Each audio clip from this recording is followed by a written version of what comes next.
You're live now. Hello, everybody. Streamy people. Hey, how you doing? Hello, everybody.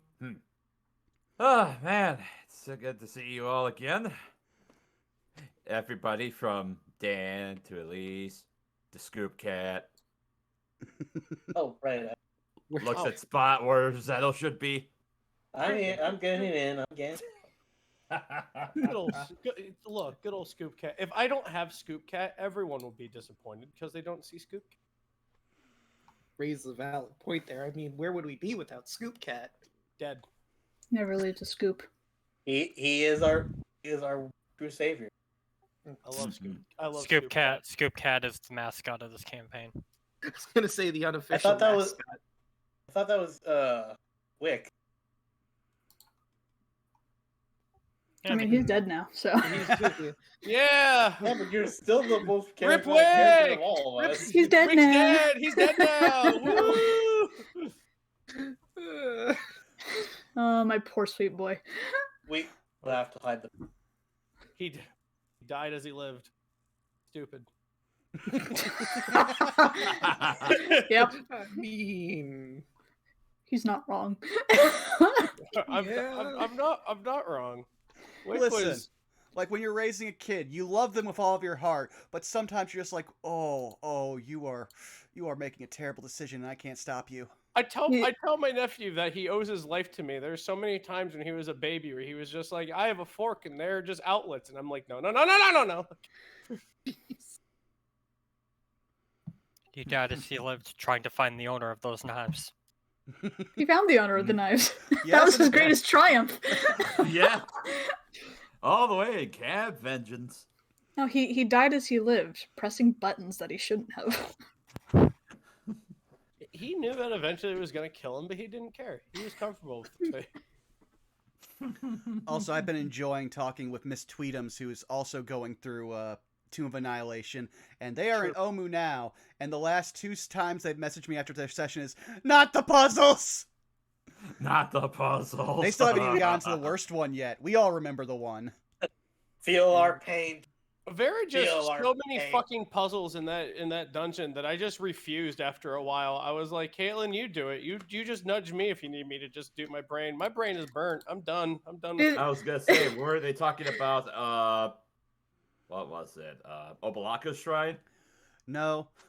Well, we had no problem with Obalaka's shrine because Obalaka The was fucking gone. symbols, the symbology. That made no fucking sense, Pendleton, you fucking asshole. I'm pretty sure that one was Moa's shrine. All right. Dude, I love puzzles, but that dude cheats. Yeah. Yeah. It's like slapping it out of my hand once I solve it. It's just like, no, you're not allowed to do that. It's illegal. The best that part is music that, like, box was such bullshit. Yeah. Mhm. Oh, yeah, that's true. Well, go right ahead. yeah. I was gonna say, I think we're on the same page here. If you guys are ready to kick off the session proper for tonight. You are. Yeah, I'm good. All right. Well, everybody. Welcome one and all to session 56 of Chult to Personality. When last we left the expeditionaries, Enoch, the human warlock, Tyrant Bane, the Minotaur Paladin, Rue, the human druid monk, Elise, the Wood Elf Ranger fighter, Galadan, my apologies, the half-elf wizard, and Zettel, the half-elf sorcerer. Our party was still locked in pressing combat against the Archlich Asirak, though through the guile of many counterspells and the holy wrath of Ug's Light by Tyrant Bane, the party managed to seemingly slay the fiendish Asirak. After which, they also managed to finish destroying the Soulmonger and lifting the death curse and freeing all the souls which were trapped inside. Upon exploring the blue portal beyond the cradle of the Death God, they stumbled upon a dark and grim cathedral, bearing a group of Nothics chained to the walls, begging for their freedom, and a writhing bag perched upon an altar. In exchange for some various information on potential ways out, they deduced that there were 3 paths that were etched into the hallway beyond. One of gold, one of purple, and one of red. Before they got to that point, though, to the curtain, the party opened up the stitched bag that was resting on the altar. Inside was the unconscious body of a familiar face, Shago, the guide of the Flaming Fist, who was stationed at Fort Bellorian. Apparently captured there and brought as a sacrifice to christen the Atropol under Sirak's care.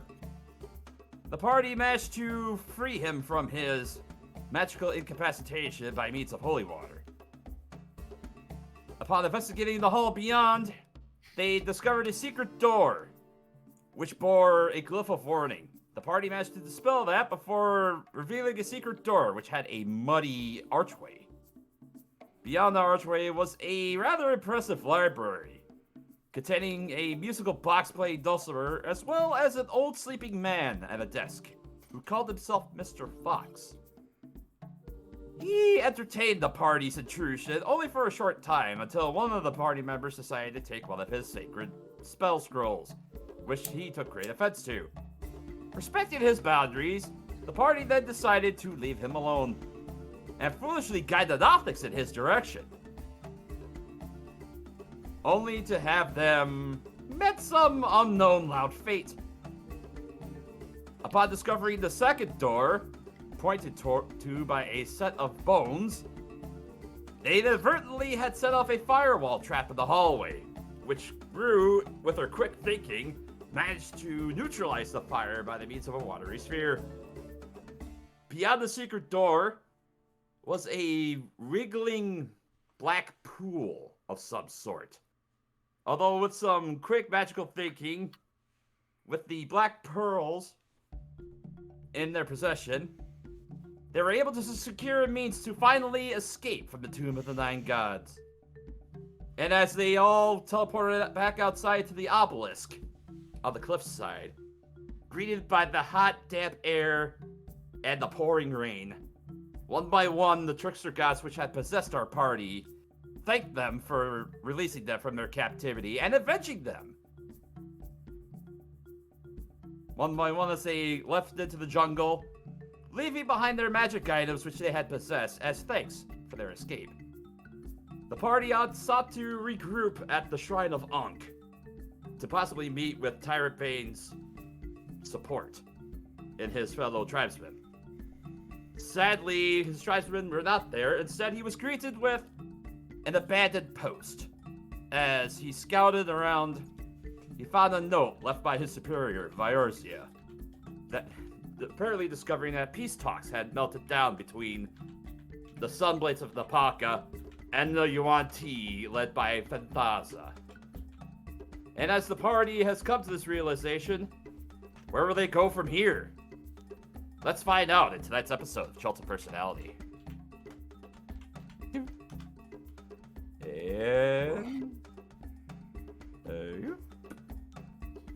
Well, the answer should be pretty obvious. We should probably be getting back to where my elders are. That's where all of us are. They'd like to hear about us ending the Black Day. And we can probably meet the Sunblades, who will probably gather there for reinforcements. True. We did also lead some slaves from the Yuan-Ti to them, so it'd be probably a good idea to check on them.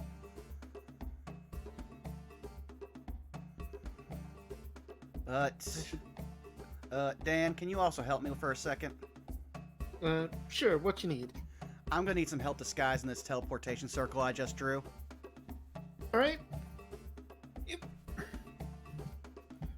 Let me see what I can do here. That last... I could disguise it for 24 hours with a spell I have. If we're leaving Omu, it's gonna be a while. So, if anything, I might just need a hand from everybody covering this thing in leaves and debris. Fair enough. Oh, that's easy. What's the best way to cover a circle? There's some spare rubble from around the shrine we can use. Nothing too heavy. I don't think we can damage it too much since the chalk kind of infuses it with magic, but I don't want to take any chances. So probably some leaves, some wood. I don't think the Yuan-Ti are going to come out here and check on this place anytime soon if the Minotaurs were run off. Oh, easy then. Very easy. And I will go out and just gather, fallen branches, leaves, detritus. Yeah. And then, what would you want me to roll for this, Milla, to disguise this? I would argue probably a sleight of hand check, perhaps? Oh boy, this will be interesting. Okay. Or a disguise kit, if anybody has proficiency with it. Could I argue a survival thing since I'm just using leaves and stuff to go ahead and just move stuff around? You know, I would allow that as well. Okay, then I will assist Tyrant Bane so he has advantage with it. 19. 19. Yeah, you managed to take various patches of moss, large leaves, sticks, twigs, rubble, and you managed to very convincingly hide the markings of the teleportation circle. There. Now anybody who's not directly looking for it should be able to just think that it's just the jungle just being as the jungle is. Alright, that's good. And luckily it's not connected to anything, so the worst comes to worst, they just destroy it and I have to make another one. But I'd rather not waste the time, so... Yeah, that makes sense. Would you know if they destroyed it somehow? No. Only way to really know if it's destroyed from what we learned when we first met that crazy lich lady in the middle of the jungle was that basically it's just connected to one or two other points, and then only way to know it's broken is if you try teleporting to that point. I'll go ahead and see if I can't find any provisions for us. Maybe some items or whatnot. Maybe a couple things that can help us with the traveling back up north. Should I shoot Wakanga the message now about the situation, or? Yeah, you should probably let him know. Yuan-Ti betrayed Minotaurs. Moving to the Minotaur camp to the... Where is that, Tyrant Bane? Should be to the north. Moving to Minotaur camp in the north. We'll regroup there. Do not attempt to come to Omu till we give the go-ahead. All right. Easy enough. I'll basically just shoot that message word for word to Wakanga. All right. As you get the message back, understood. The priests are preparing the resurrection ritual for Syndra. Still will need some time to make sure it works. Expect a word back tomorrow. Right. And I'll inform everyone of that. And then my next concern before we go is I don't know if I'm going to be able to find the herbs I need. I'd like to make it so we can make this animated hut that I've learned how to do. I need 500 GP worth of herbs, though, to properly do the spell, along with the chicken leg I've got. Would I be able to search for that in time, or is that going to take, like, several days of searching? Yeah, that would take quite a few days, probably, to do it. Yeah, we Probably don't have at least 5 days worth. Yeah, I don't think we have the time to be looking around for 5 days. Yes. And I would reiterate, we probably will have enough money at the end of all of this where you can just buy that. Well, the point is to have that so we can get to the place where they'll pay us. Yeah. I'd like to set up the hut before we go to the port because it would make things a lot faster to get there. But we don't have the time to properly set it up at the moment. I'd need at least 5 days to look around to make sure we have what we need. Huh. I mean, if all of us were helping you, then maybe it would go faster. That's true. I'm down. Give me something to do that is relatively safe.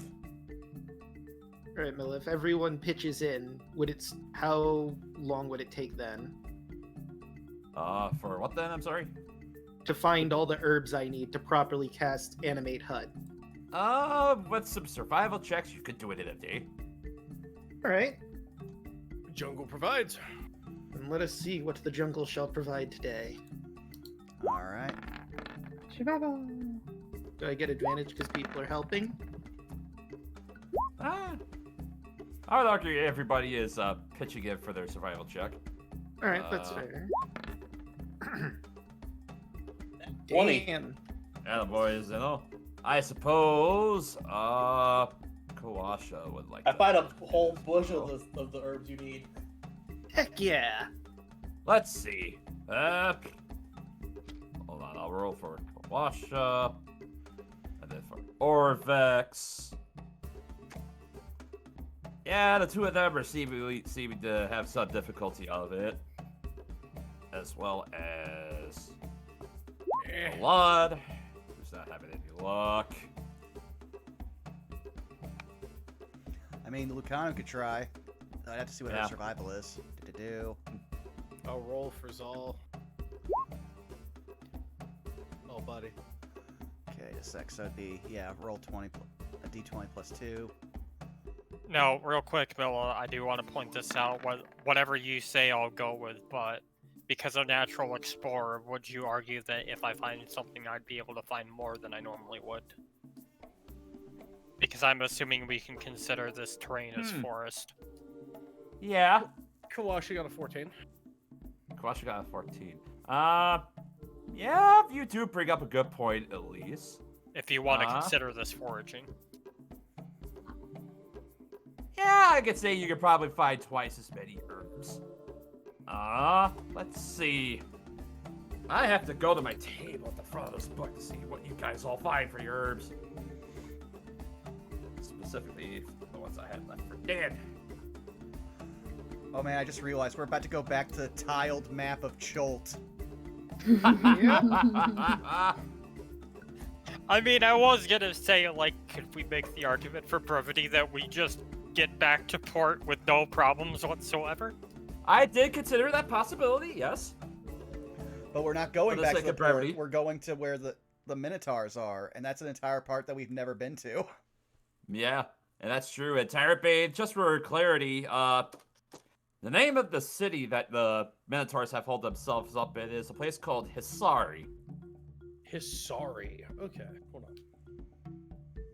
And actually, let me go ahead and pull up the player's map for you. Gotcha. Man, we haven't seen this thing in like 30 to 40 sessions. A minute.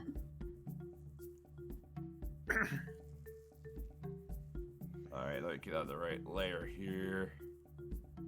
That's And really also, why go we ahead and just- drag you guys over here as well.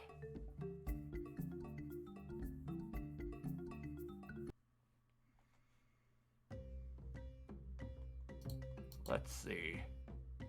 Ah, those are Lord. beautiful hexagons. Oh, this takes me back. Look at him slowly pile in. This takes me back to playing BattleTech.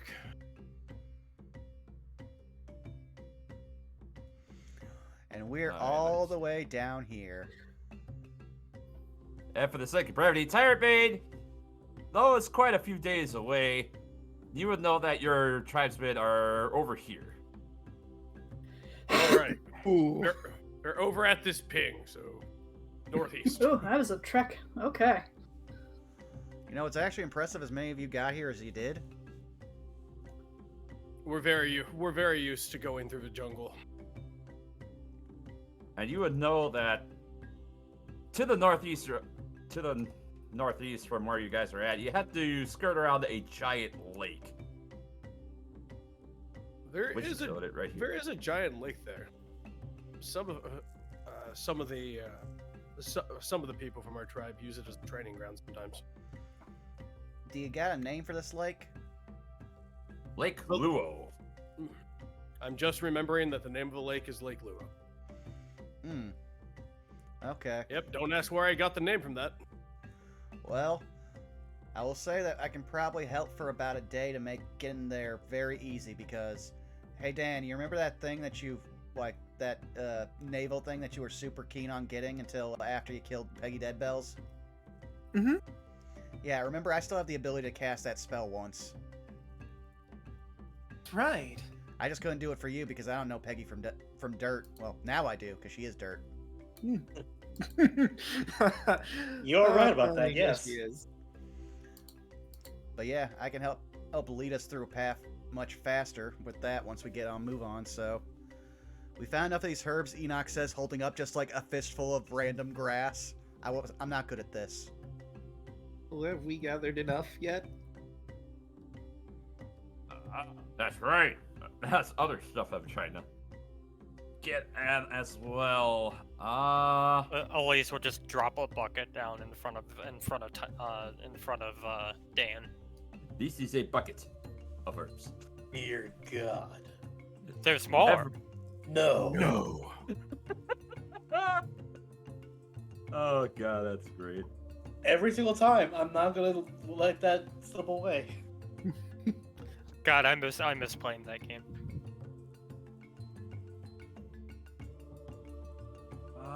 For 1, 2, 3, 4, 5, 6, 7, 8.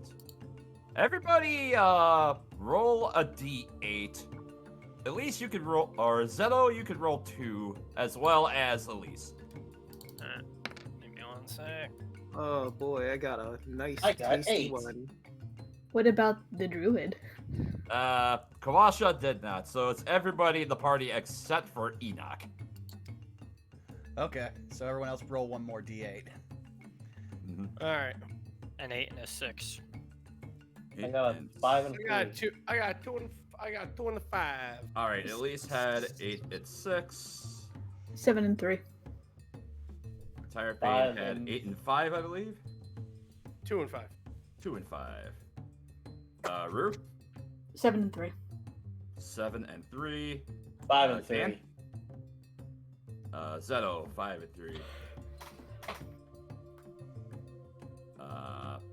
Let's see what I'm missing. Dan, I rolled a 1. 1. Okay. Don't forget you get to roll one more because it was everyone in the party except me. Well, right. everybody rolls 1d8, and it was Elise and Zeto rolled 2 because Elise with the fortune was able to get double that, and Zeto with the nat 20, I would argue, I would be Ah. consistency. Okay, Minus well then one. ignore that 3. It was just the 1. So we'll say first roll for Tyrant Bait was Rue 2, first roll for Rue was 7. Zeto rolled a 5 and 3, Dan with 1. All right. 1, 2, 3. Let's see. Starting off with Elise. How many of those?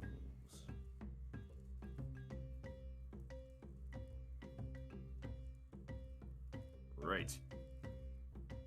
Yeah, trying to figure out how to do all this stuff. Why does it say that in here? Curse you!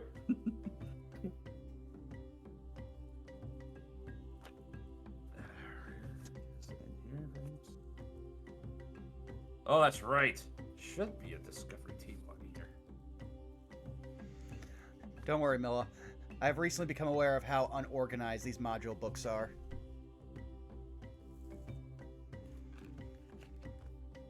A hot mess.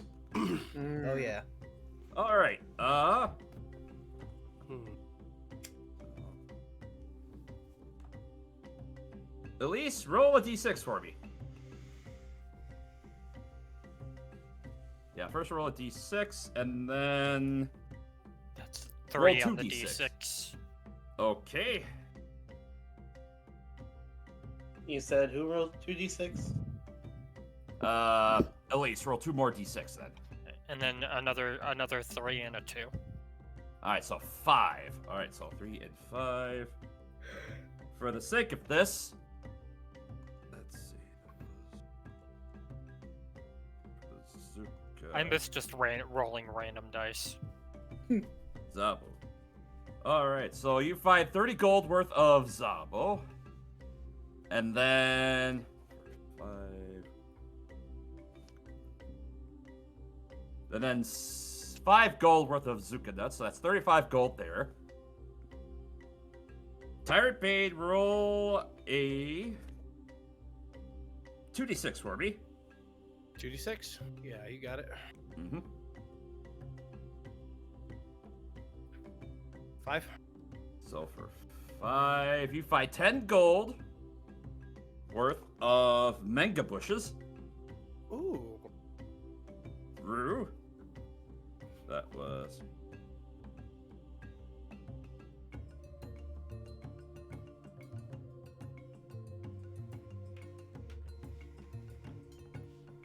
Okay. You know what? Go ahead and roll a d6 for me, Rue. 4. 4. You managed to find 40 gold worth of Zabo. So that takes your total up to 60. Makes that 65 gold there. Zeno, roll. Yeah, I'm really working on this. So roll 2d6 for me. 7. 7 times. Yeah, so that's another 7 gold worth of Vuka nuts. And then.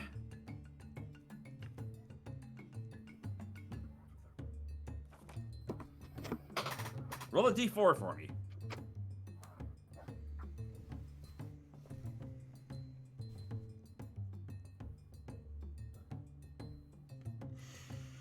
Zeno? Yeah, Squidward. Zeno? D4? Oh, D4? Yeah.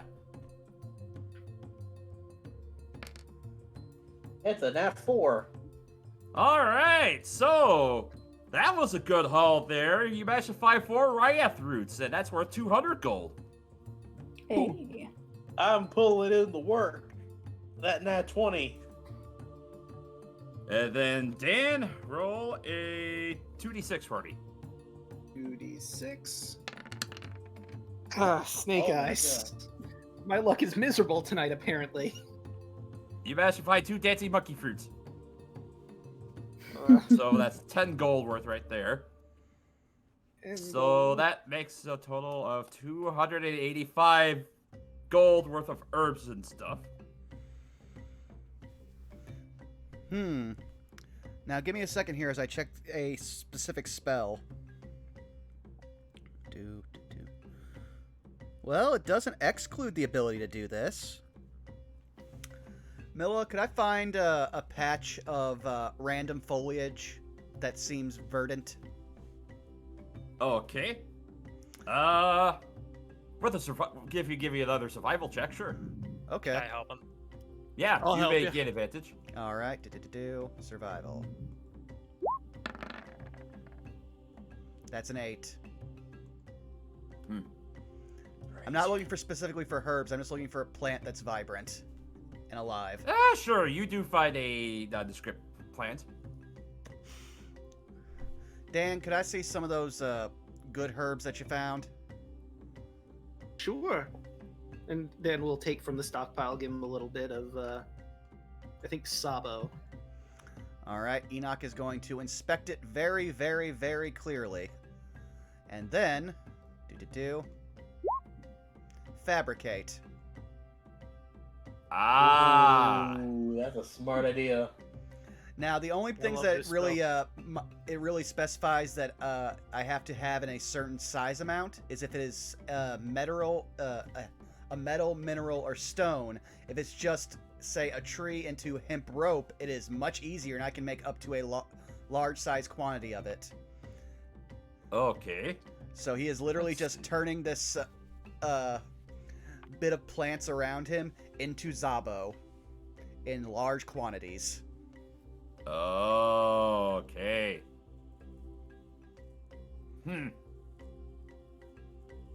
Let's see how much you're able to get out of this. I'll just grab your roll.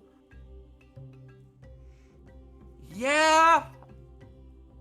You know what? You managed to make 350 gold worth of Zabo. Which means, plus the 283 that you have,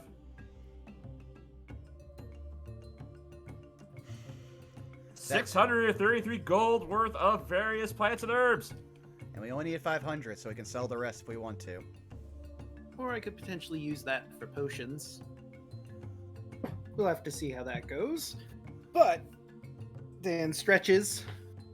Let's get to finding a good hut and getting to work on this ritual. All right.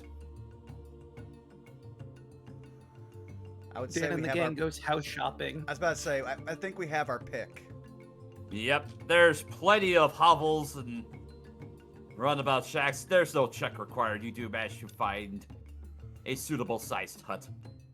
All right, so for the flavor, Dan is going to draw a large circle around the hut with arcane runes inside it. He's going to sit at the north side and hold his chicken claw aloft with the pile of herbs spread across the circle. And he's going to begin chanting over and over again. Animata domus! Animata domus! And while he's doing it, the chicken claw begins to glow and shift and becomes an adorable dog paw.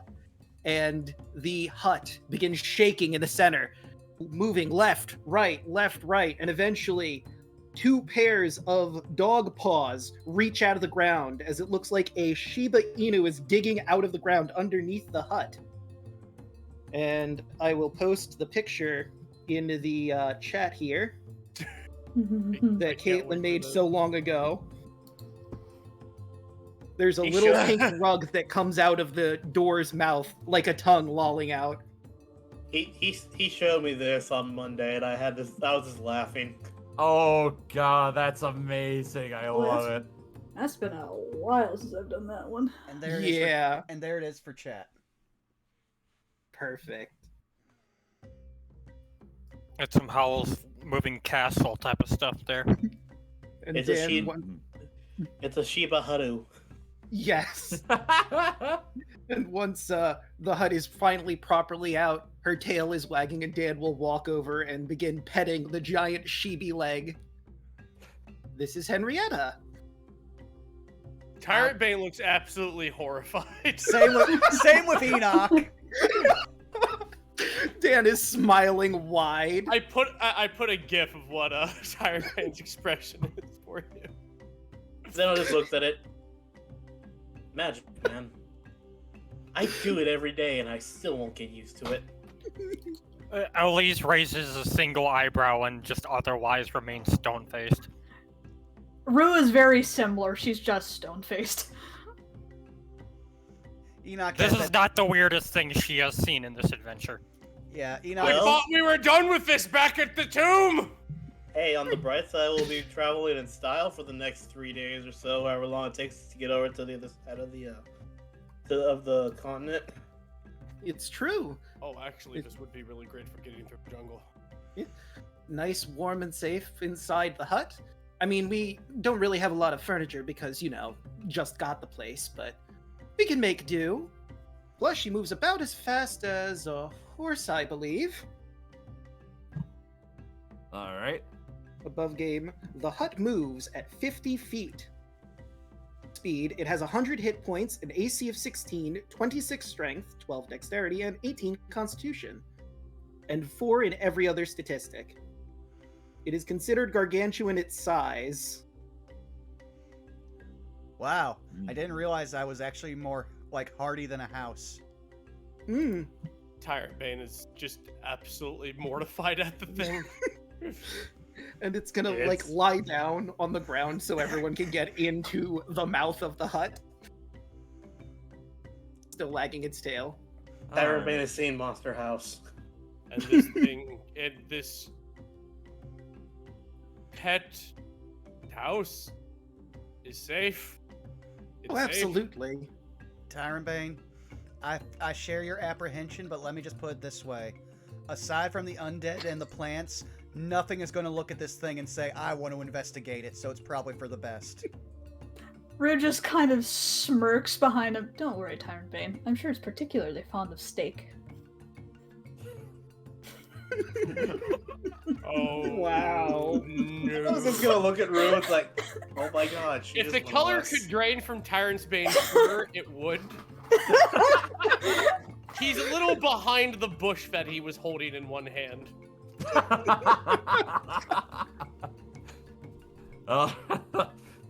Orvix just kind of looks over and says, damn. He's a Well. good girl. Speaking of which, that does bear the question.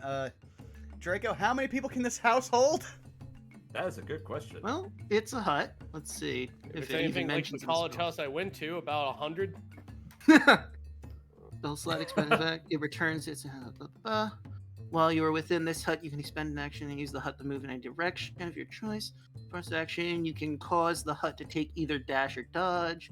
Not within the hut, same plane. You can call it to move to you. Rituals duration. Well, if it's you cast- considered a gargantuan-sized creature, that's Hmm. 20 feet by 20 feet, so about 400 square feet, and yeah, that's definitely more than enough to hold all of you. All right. Well then, everybody, if you want to not get abducted by snake people while trying to live in Omu, here's your ride. Not just gestures. Well, I suppose that solves one question I had about how I got out of here. Is Talad apprehensively looks over at the hut.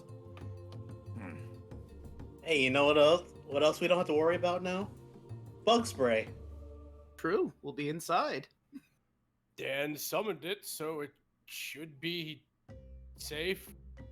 The architecture is unlike anything I've ever seen before, let alone that there's a beast on the lower half. And the rug is, he's just staring at the tongue rug.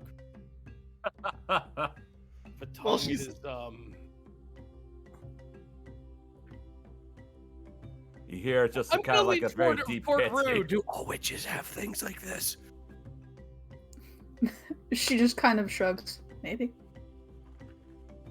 Alas, I am not a witch. I have not met all witches. Oh, Dan summoned it, so it should be safe. She tries to give him a bit of a comforting smile. I was only teasing before. That's fair. I doubt it will actually eat you. I mean, Tyrant Alright. Bane killed a Sirak, horrified of doghouses. Literally a doghouse. Literally. I mean, now that I think about it, this would be easily the least terrifying thing that's eaten me since I came to this continent. I will. Sure, yeah, Dan summoned it. It'll be fine. I will approach the dog house. And I will pat the leg. The tail Kinda- wags. Yeah, the tail will wag a little bit. Okay. You hear the panting get a little faster as you do that. Okay, so it's just the architecture is nice though. It's not like anything I've seen around here. Do all houses from where you're from look like this? No, not necessarily. I based it off of my old home with Granny Joe. A lot of witches' huts do look like this, although the bottom half is different from witch to witch. I've heard there was one witch who had a chicken legs on the bottom of her hut, but there's also metal spider legs. This one we have here, dog legs. I think there's a black cat one that I saw, if I'm remembering there's one- correctly. There might have been one that maybe had wings at one point as Dave looks over. That's right. You know what, Dan? How about we just all get inside and you make the alchemy jug pour beer? I think that's just the fastest way for me and Tyrant Bane to get over this. I'm going to walk on the rug and just see if it's distraught about that or if it's happy. Oh, if it pulls the tongue in, like, you're gonna hear Tyrant Bane uncharacteristically go, Just as he gets No, I just picture it like curling around him like a fruit roll-up and just bringing him in like that. Pulls him in. No. Just ride the tug wave as it drags you in. I like to imagine it's like an escalator where it just feeds in. Yeah, And that's with a what I little bit. It mean. goes rapidly. No, it's like a 2-frame animation. I just approach the door and the tongue just shoots out for a frame, and you just hear Tyrant Bane go. It's that one that one voice critical. It's the goofy scream. From inside the house. It's okay, comrades. I am alive. Zeto standing right next to you. You know you don't have to shout, right? Oh, you're here too. Yeah, I came in as soon as I realized that this place will keep us away from bugs and having to really work or having to walk anywhere. Okay. Tyrant That's the Bane's gonna sit in the corner of the room. As the rest of you begin to make your way inside, Lucanu and Zal just kind of look over everything that's here. Well, this is all fine and good, but I'm not even sure what I'm supposed to do. As Lucanu just kind of looks over at Enoch and Dan. Well, we need Tyrant Bane here for this because something from playing Lucano and She for so long that we all forgot was she only speaks Ancient Omuan. Well, you can understand her at least. Oh yeah, I can understand, but I can't speak back to her. She don't understand us. Oh, is she in the house? No, she's outside. I will open up one of the windows. So I just imagine we're on the side of the house and Tyrant Bane's just hanging out a window. Yep. Okay, well, here's the thing, Lucanu. The people that we're going to are basically all of Zal's like ancestors and descendants. They are probably the only people who have kept the ancient Chultan ways at all, and they're probably gonna need your help when it comes to dealing with the Yuan-Ti when we come back. So probably for the best if you come with us. I mean, if there's any way to like try to bring Omu back to how it's gonna be, it's gonna be the Minotaurs. Roll a persuasion check with advantage, Enoch. Oh boy. Do.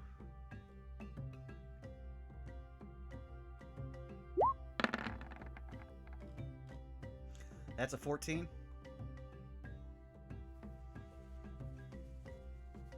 Lucano thinks, ponders for a little bit. She looks up to you and looks back towards Zal. And you hear her say, well, perhaps they could help us reclaim Omu. And Zal just kind of nods. Yes. I wonder if any of them are my children, or my direct descendants, perhaps.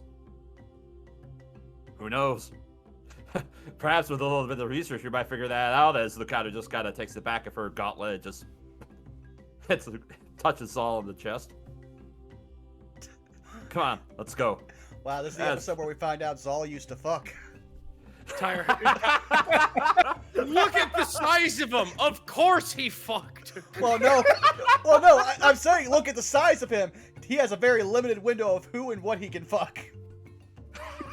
Look at him. Just like, God, was there a gas crunch going on in Ancient God, look at the size of you. No, you know what it is. Even Tyrant Bane looked at him and went, "Wow, I thought I was big. Jesus." Vince McMahon walking around was like, sign this man up. I want him.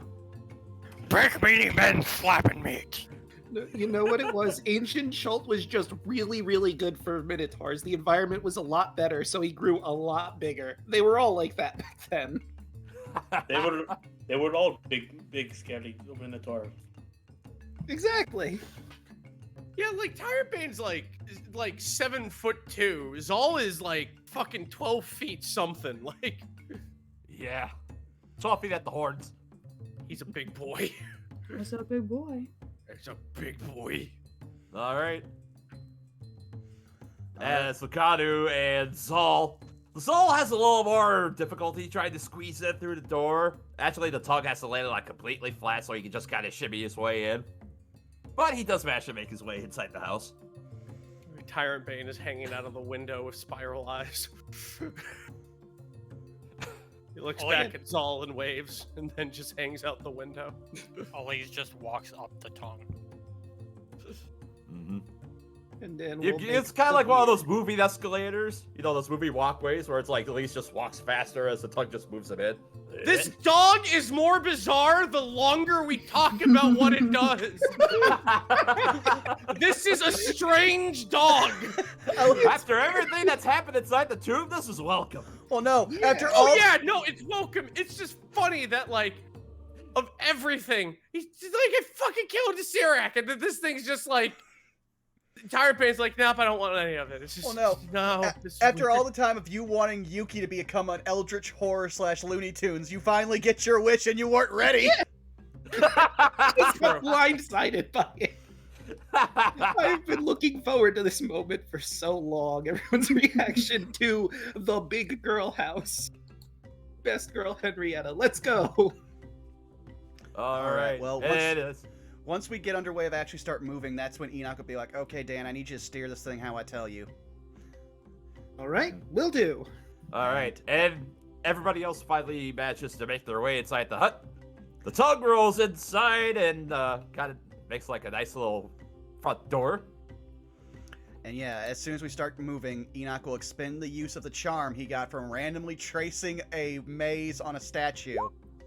Find the path, heading towards the lake.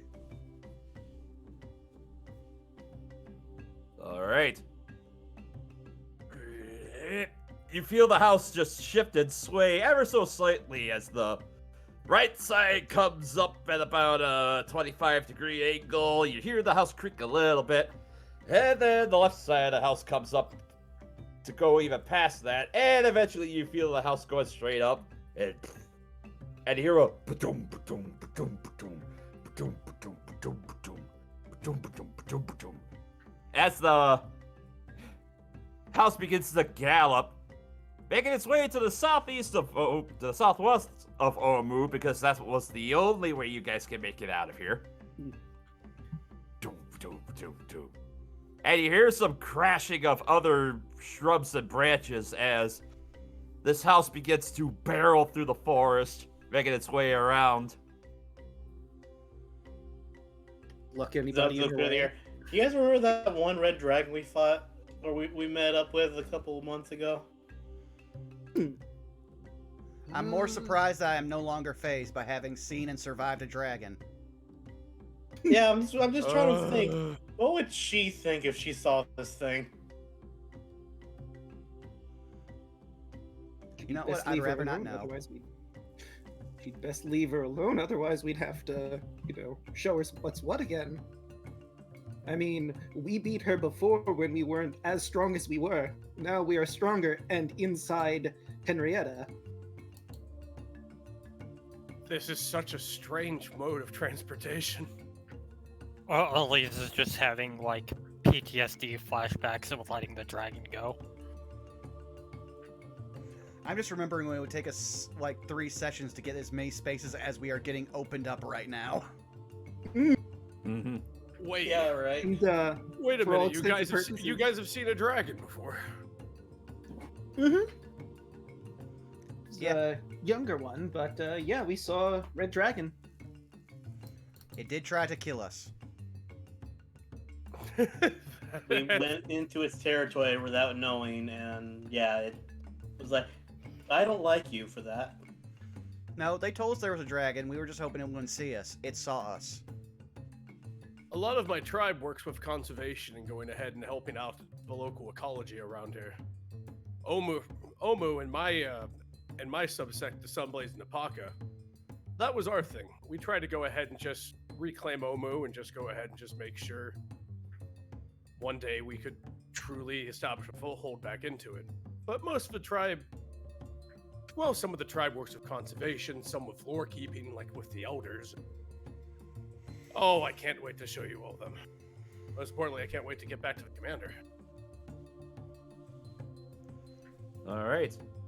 For the And, sake of brevity, after a day, you managed to travel, we'll say 3 hexes, given the density of the jungle. is that if she was dashing? Because I was gonna say we were gonna start with a dash. Normal, well, we'll say closer to, yeah, we'll do 6. All right. So 6 we'll start at hexes on the click. first day, so that puts you about to here. And then, with enough survival checks, for the sake of brevity, after 1, 2... Wow, I didn't realize Find the Path only lasted a minute. Oh, it casts time for a minute, and concentration up to a day. Ah, okay. I messed up there for a second. Okay. And then survival, you said? Yep. I'll say with advantage because you have the map. That is a 10. All right, and let me Natural 20. Hey. All right. Yep. And 14. Then, for the sake of 11. brevity, after 3 days of travel, let's see what the weather is like on the way. The first day of travel, it's heavy rain. The second day of travel, it's medium rain.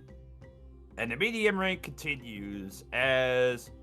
I have to make sure I'm on the right layer here.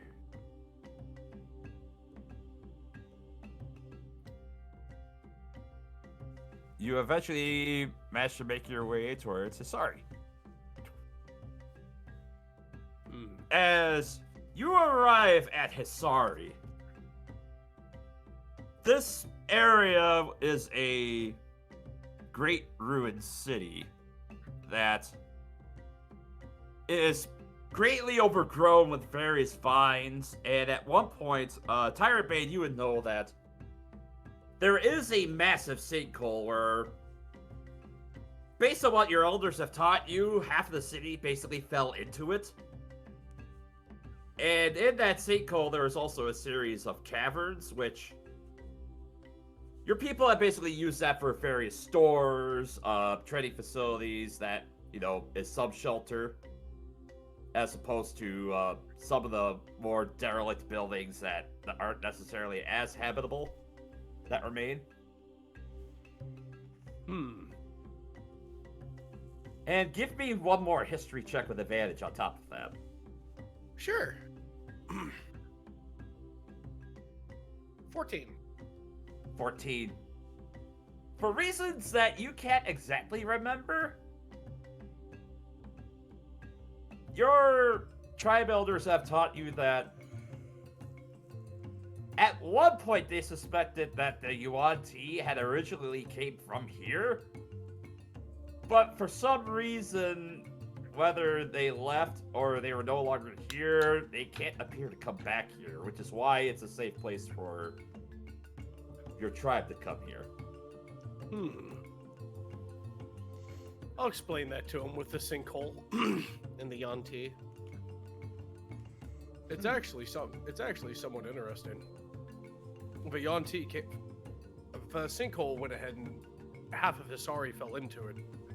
But we managed to use that for storehouses and places to explore, training grounds for some of the more fledgling members of our tribe, because it's close by the town. The elders and the superiors keep an eye on them. But Yanti apparently may have came from here, but we're not, well, I'm not, the elders might know. But the Yanti don't seem to come back here very often, if at all. I've never seen them come back here in my life. And that's why Hisari is kind of where we make this place our staging ground. That's That's interesting. right, because Oh, go ahead. as Shaga was also there at this point. Oh yes, I think I heard of that as well, but I never knew that your people had taken residence there. I thought it was just abandoned. A lot of us were originally in Omu during the Black Day, and we kept wandering, and we eventually just found our way to Hisari. From there, keeping the jungle safe and making sure that any remnants of the Black Day were quashed out were two of our major standing points. Well, if we're here in Hisari, on the bright side, at least, Shago kind of looks back to Kawasha. Well, if we did make our way towards Lake Luo, basically, we could follow the river Olung, make our way towards Atazmuhaha, and then from there, we could cut back over the river Tiriki, and then basically follow the river and make our way back to Port Nyanzaru.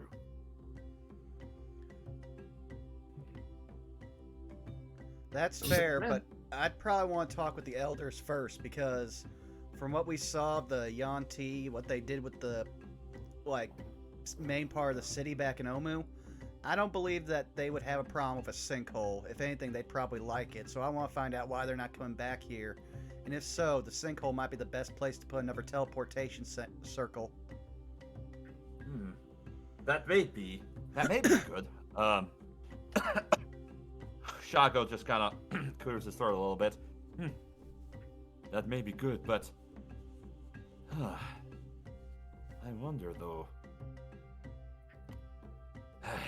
if your people don't necessarily have the forces to muster themselves, maybe they need to ask for help elsewhere. I mean, that was the plan originally, but with the Yanti being what they are, we'd probably have to make our way to Port Nyanzaru and gather forces. But I could possibly see about at least leaving behind a copy of the teleportation circle, so that way they can see about getting it inscribed and having things ready for when we need to stage our attack. That's true. Talak kind of ponders it a little bit. Or if you were to take some ground, if someone possibly has another means of teleportation, perhaps. The only one we know about is a random teleportation circle in the heart of Ubtao, but we don't know where that leads, and the last person to use it was also a lich. Oh, right. That blasted creature has... As Kawasha kind of chimes in at that, I can't believe she would defile such a sacred place. I wonder if one of the phylacteries we destroyed were hers. But she did want to fight the soulmonger. Considering she didn't know where it was, I doubt it. I mean, it's possible that she and Asirak had made a deal and it went south. I mean, at that point, I'm not going to put it past the guy who was literally stealing souls with a giant baby-powered machine to have not tried to put the screws to her. She seemed like she just wanted to find it because possibly she wanted to use it. That's fair. Plus, we have no idea where she got to. The Black Day is truly over, though, which means we can go ahead and stamp out the rest of the remnants. Alright. So, at a certain point, yeah, you do manage to arrive in this massive clearing where you see the remnants of Hisari. As I described it, there was the various rubble of other buildings that are on the outskirts, and towards the northeastern side is where the sinkhole resides, where you would know that a lot of your Trispad have taken an entrance. And as you're looking out the windows, just kind of at the front of the house as it's sauntering forward, you do see what looks like a guard hut of sorts is kind of set up outside. Oh dear lord, I would not want to be the guy on shift today. Mind his own damn business. When suddenly, boom, boom, boom, boom, boom. Just a dog house. Literally just arrived. I'd like to imagine, just for fun's sake, Dan is like sitting at the open door, legs kicking off, while the pink rug is there, just humming along while the house is moving. I'm gonna slide off the tongue and I'm gonna go ahead and approach the house just with my hand raised. That's a question. Brothers, sisters! Yeah, do you stop the house or do you keep going? I mean, I'd stop the house in front of the guardhouse. I mean, clearly we have to announce ourselves. Just We're not just blow gonna through the speedroll walls. through. Hey, fuck your rules and regulations. Gonna just go through by. Just What's up, man? We're in a giant fucking doghouse. just like 3 Minotaurs just sitting in the guardhouse going, To be fair, I doubt there are any rules or regulations for this. What do we do here? Who at the city planner's office has a contingency for this? I want to know. I want to meet them. I want to be friends with them. I want to get to know them. I just have to ask some questions. But yeah, Tyrant Bane was getting out to talk to them. Yeah. And you would hear as the hut finally stops, and you just see the guards that were there, you know, feverishly brandishing their spears. One of them just kind of looking back and raising a horn to call. As you go to step out, Tyrant Bane, a couple of the guards stop and just go to wait. Tyrant Bane! As you would recognize that one of the guards is, where do I have the page down here? Trailing Sir Taylor. Yeah, one of them is actually Taylor. Taylor! I'm back, as promised. What is this? As Taylor just kind of points to you and the hut, like, what? It was very off-putting when I saw it too. Is that a tongue and legs? What? How is that possible? I'd like to imagine Dan is out there too. This is Henrietta. No elaboration outside of that. Magic is capable of doing a lot of great things. Dan taught me that. Dan taught me that personally. I've come back from my crusade against the Tomb of Annihilation. I'm here to report to the commander. Oh, Biorzia's. Yes. She's down in the sinkhole. She's discussing with the elders about the next course of action. They'll want to hear this. Taylor, the Black Day's over. Wait. What do you mean the Black Day's over? A Sirak, the being who's caused so much pain against Omu and the jungle itself. We smote him. He's dead? Really? Truly. He just kind of runs up and he gives you like the biggest, hardiest slap on the back as he goes to give you an epic bro hug. Bro grabs all around. You are truly living to your namesake, brother. Oh, fantastic it is. Meanwhile, I just want to believe Enoch's just leaning out the window with one of those giant, like, gallon coffee mugs just filled with beer, just like, yeah, this is the most normal thing we've had in a few days. And there's so many people we found down there trapped for centuries, even from old Omu, such as Zal. Wait, an ancestor? Yes. You just see Zal just goes to like barely manage to stick like one horn through and then another horn out and then just kind of stares over. Oh. Hello. As he just kind of makes his head back inside the house. Boy. So, ancestors, they were there during the Blackest Day? And they were trapped in some kind of strange device, a mirror, I believe it was. But we freed them. That's amazing. There was a lot of pain and loss within that place. But we did manage to make it through, at the end. Well, I'm certainly glad that Viorzia will be happy to hear this news. At least one problem has been dealt with. Then lies the other problem. Come, I'll explain what's happened along the way. Of course. Come, friends! As I wave for the dog to follow. I mean, if they're cool with the hut coming into town, by all means, we'll just have her walk into town. The other two guards lower their spears and they give you the widest berth you can so that Henrietta can walk through. That's fair. And smart. This is a big dog. Look, in Minotaur society, we don't know how to deal with this. This looks like two Monster Hunter assets that were wrongly put together.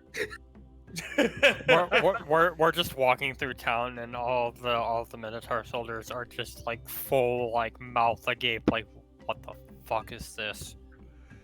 Yeah, there's about 50 of them just kind of making their way about, and you see there are a few other families in some of the other more habitable places as they just kind of stare and with their mouths agape, and the mothers just kind of usher the children back inside. It's just like, don't look at that. Don't look at that foul creature. As they just got Mommy, look! We're waving. Don't look at it, Ricky. I don't want you to be influenced by. Don't be influenced by the anime. Oh God, no! Oh God, Too late, no! mother. I've seen too much. Now I wish to be a wizard. For which...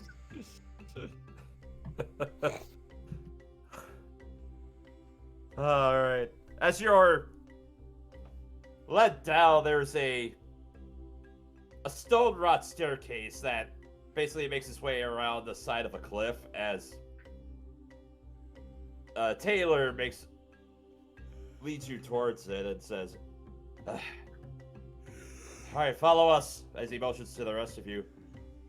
Mind the step. As you see, yeah, the stone wrought steps are there. There's a it's about a 10-foot wide set of steps with a series of rods that are driven in with a simple rope railing. Yeah, we're gonna have to leave the doghouse behind. I mean, that was kind of implied. Yeah. Mm-hmm. So Henrietta will lie down so everyone can get out, and once they're out, Dad's gonna instruct her to wait here, be a good girl, and she's going to dig if the ground is made of dirt until it looks like it's just a normal hut that's there and not a doghouse. Gonna scare the man. For any other place where like that's the architecture, like that's gonna scare the shit out of people.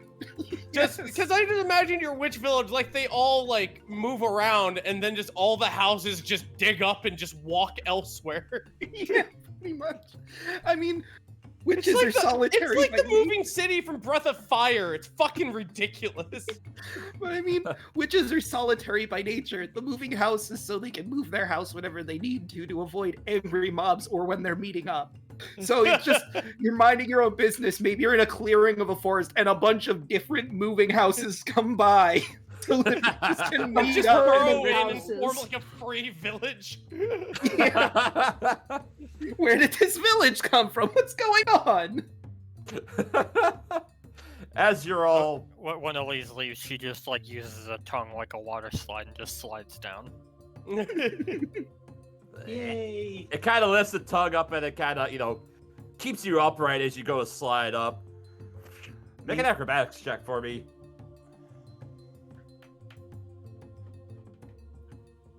Elise? 9. Not a graceful landing, but kind of thrown out slightly by a small film of mucus on your feet, but or saliva. But you do manage to at least maintain upright. A coating of dog. Kind of stumbles a little bit when she gets on her feet, but Mm-hmm. Oh, it sounds so gross. Oh, don't mind that. That's just my dog coating. Remember to wipe your feet. It's there to clean your shoes better. Oh yeah, rinse them off. All right. The As you welcome begin mat to- instead of bless this home is bless whatever this is. All right. As you guys begin to descend down the steps, Dan, you actually get a message from Makongo Tamu. Hello, Dan.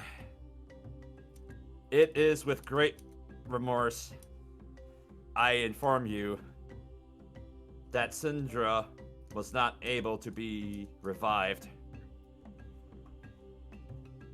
I am the executor of her estate. And then the message ends. All right. Dan will respond back. I'm so sorry to hear that. We'll get to you as soon as we can. Taking care of things in sorry. I believe that was 21 words. Yep. Right. I can't think of anything else to say, so he'll end there and inform everyone that the efforts to revive Syndra did not work. And that Wakanga will deal with her matters.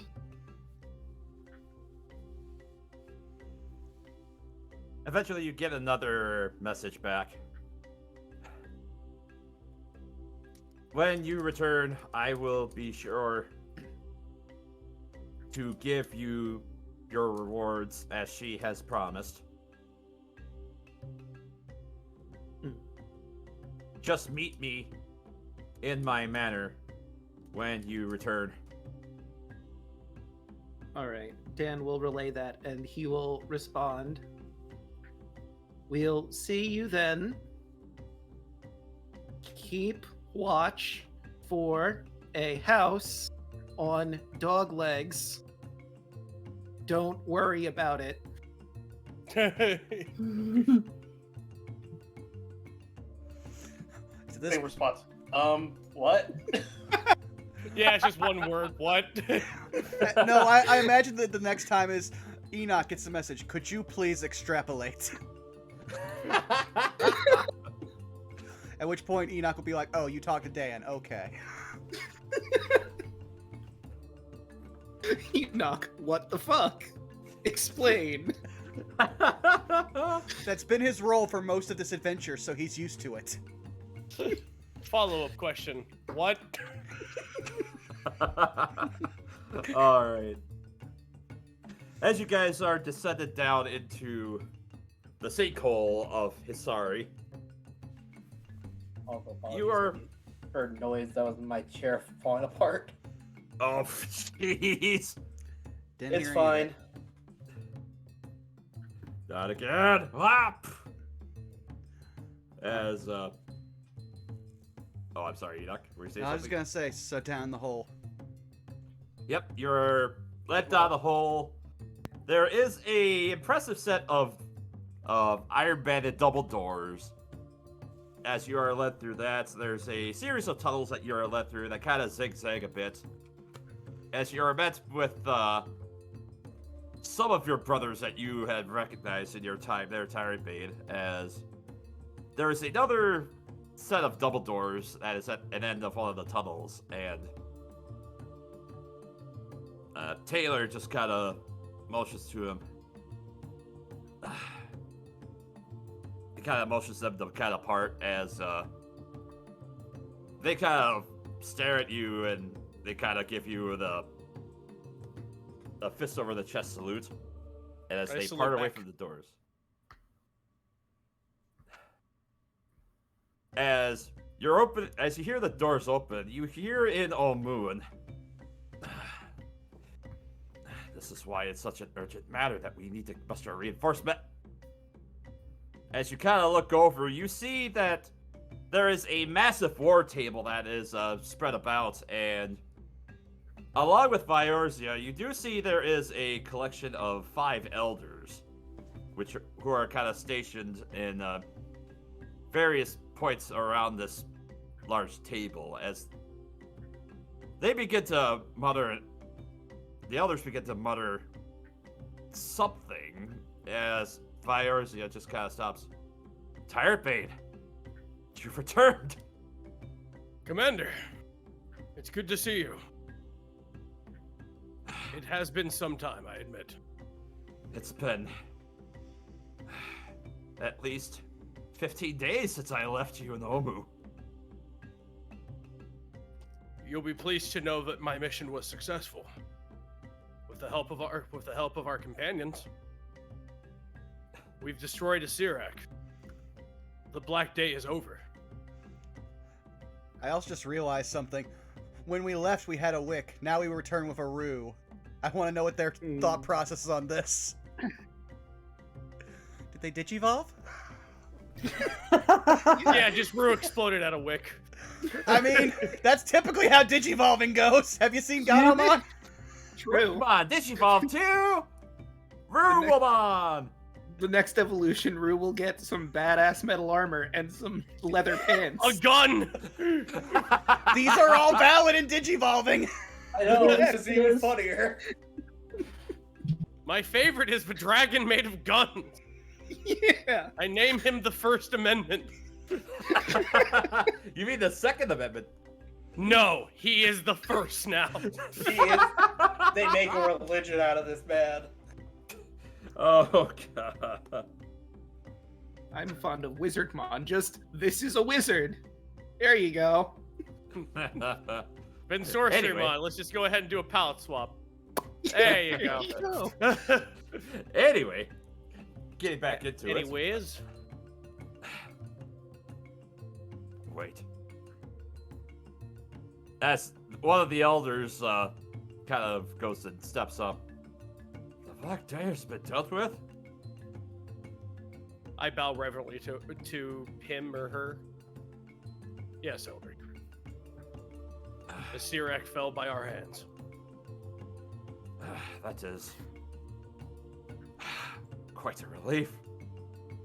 And as he kind of looks over towards Saul. I see you've brought another.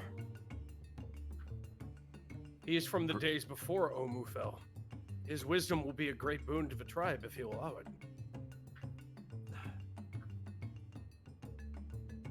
As Zal just kind of goes and lays down his great axe and takes a hearty knee.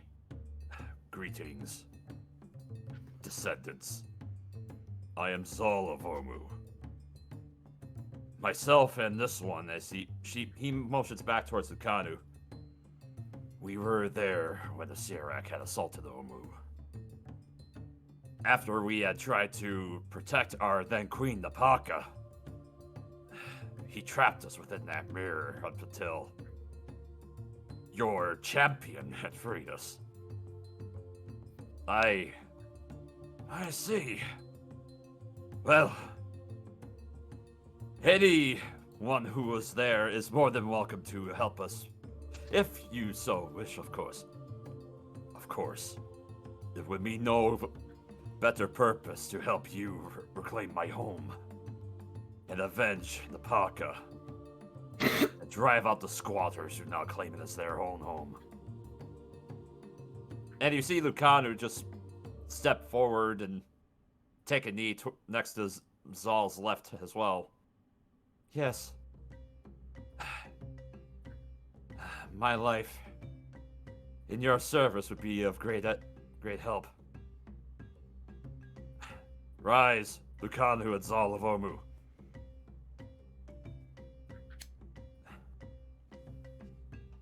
The elders eventually point over towards Viorzia. I would have you serve underneath Viorzia and lend your efforts to her cause. But to another matter at hand. In regards to the snake incursion that still plagues our home. Venthaza has been rallying her forces as well. She has better fortified her fane, which she has served as her headquarters. We are told that hundreds, if not more, have been rallied to Omu within the fane in order to fortify that position. If we are to rout out the roots of this infestation, a greater force would be needed in order to deal with it. At which point Enoch will raise his hand since he doesn't actually speak the language but can understand it for another 3 days, I think. I will translate for him. Enoch will just go, well, here's the thing. What if I was going to tell you I have the ability to teleport as many of your troops into the city without the Yuan-Ti even knowing as possible? And possibly a way to bring reinforcements here in that same manner? That. Roll a persuasion check with advantage there, Enoch. Giving me a lot of things for something I'm not proficient in, but okay. I'm proficient in it if you like me to do it. I'll argue with advantage at Tyrant Bane. Yeah. Okay, with advantage of Tyrant Bane's translating, alright. Yep. 22! 22, hell yeah. Ah, damn. Your services would be a great use for our forces to get to and from Omu. That would save so much of logistical efforts. Alright, well, first of all, you need to be prepared to make peace with a bunch of humans from the north. But I can at least get you all the stuff set up so that way you can make the same circle for when it's time to move troops. Right now, we don't want to move them in right now, otherwise we could open up a pathway for the Yuan-Ti to come here. So I'll mark out an area and give you everything you need to make the circle. I see. One other thing does concern me, though, as Orvex kind of makes his way up next to you, Enoch. There is a matter of possibly persuading the trade princes if they could rally some other forces to help, but even then they would be a fickle lot. No doubt that a lot of them would probably argue about their cozy little home to the north, but if only there was a way we could help persuade them a little more. Orvex, and Enoch's going to put an arm around him very conspiratorially. One of them is already preparing to pay us, and we have a lost city that is still full of a lot of treasure and gold and historical relevance. I'm pretty sure most of them want to get their claws into it. The trick is that they are going to have to deal with our friends here, gestures to the Minotaurs, who have a rightful claim, and who will also help them get rid of the Yuan-Ti army that is amassing there. That's diplomacy.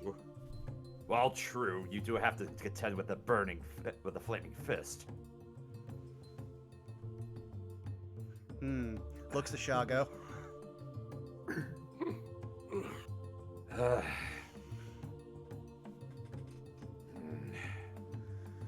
That is a claim that would probably have to be dealt with quite a large amount of litigation. I thought the Flaming Fist would want to give up their claim so handedly, given abandonment and squatters' rights, but... Explain to me about the Flaming Fist. We are for lack of a better term, a contingent of a company that originally hails from the Sword Coast. Oh, like from where Orvex is from. Okay. Yes. Specifically, they are from a place called Baldur's Gate. Out of character. Okay. Well, actually, I love Baldur's Gate. I think Shago might have just shed some great light on how we make this work, because we could obviously just let the trade princes know about this and let them marshal their own mercenary force, at which point they cut out the Flaming Fists, and the Flaming Fists have no way to actually get there without trekking through the entirety of the jungle of Chult. Because I don't have to make a teleportation circle for them, at which point the trade princes can control that, and at which point then it's just a matter of diplomacy on their end. It's true. As Shago and Orvex gotta go and put their heads together. Dan, at this point I want you to make a history check for me. Can do that for you. As Orvex and as Shago begin to discuss, well, that's an 8, 24 on the other side. what would probably make this easier if there is some way to help not just the minds of the trade princes, but the people of Nyanzaru as well, of the Chultan people. If there's some way to help unify that on that front. And at that mention, you had heard if I recall correctly, you and the expeditionaries had heard a rumor before you had set out for Port Nyanzaru that supposedly the Aarakocra had held on a supposed descendant of the royal family. You know, if I'm remembering correctly, I believe there was some Aarakocra holding a former royal. If I'm remembering correctly, I believe I heard that up in Port Nyanzaru. Perhaps that's something we could leverage? Do we know where these Aarakocra are? With that history check, you had heard of the monastery was at a place called Kursabal. Which, wouldn't you know it, that's just a little ways north from here. Or northwest. See that. So I believe it was a monastery called Kursabal.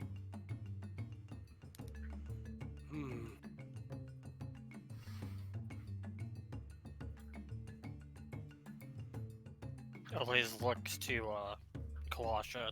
Does that sound familiar at all to you?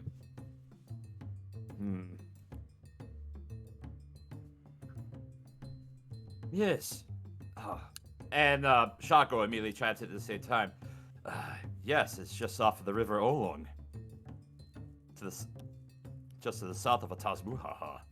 It's in the jungle a little ways, but if I recall, those Aarakocra live on the cliffside.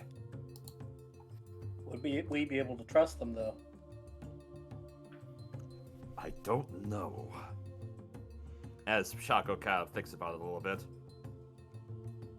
Like, can I have Zeno roll a I guess a history check or something like that and see if he knows about Aarakocra, considering that one of his best friends is a Kenku? Let's see. I would argue either a nature check or arcana check or a history check. One of the three. I can't trust Aarakocra. Their bones are full of hair. But Very valid point. But Tyrant Bane's already sucked the air out of Bones, so he's fine. Shut up. That's a 17. 17. Well, unlike Kenku, you would know that Aarakocras are bird-like people that are capable of flight. So, you would probably guess that, considering their bone structure, Aarakocra are, avian-like creatures that they have arms and legs and a set of wings on the back, whereas Kenku, they basically just have wing-like arms. So, not exactly a correlation there or a relationship. I'm just trying to, in character see, did his friend ever be like, man, fucking Aarakocra bastards knowing how to fly, basically talking the basic stuff for a Kenku and all that? I know in game there's always a natural rivalry between the two. I have proficiency in nature. Do you mind if I roll, Miller? What do you want to figure out there, Elise? Just kind of figure out, because we've asked about hey, can they be trusted, and just kind of figuring out do Aarakocra tend more towards are they more neutral? Are they more good people? Stuff like that. I would make that a history check if that were the case. Yeah, I'll roll anyway. Why not? Nope. You're not sure.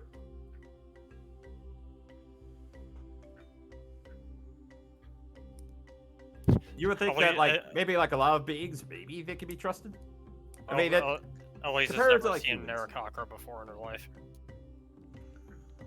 I mean, at this point, it's less about the Aarakocra. It's if we can possibly get this descendant of the royal family of Omu on our side. If so, that gives us a link to validity and a ruins of government. That is, yeah, no, that would make sense. From the sound of it, these Aarakocra just sound like monks who basically don't want to see this guy get assassinated for political gain. Good birds.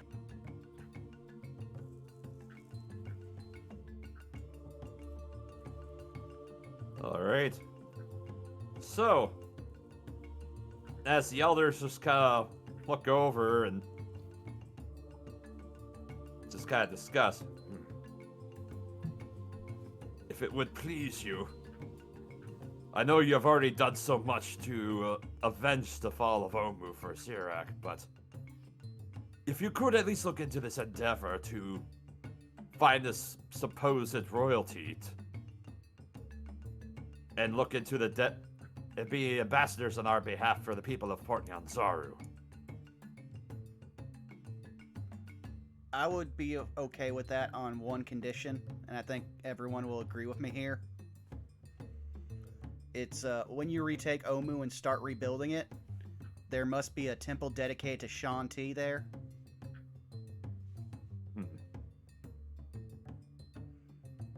It's true. It's true, elders. Without Shantae's help, we probably wouldn't have been here in the first place. Ah, yes, one of your outsiders' gods. Right. I don't know as much about the Shanti, but I suppose it would be a small price to pay, as long as we also pay homage to the trickster gods, as well as some who may still worship Uptao. Consider it done. Yeah, I'll see fit to having a missionary sent. I still need to brush up on learn how to worship them too, so don't worry, you're in the same boat as me.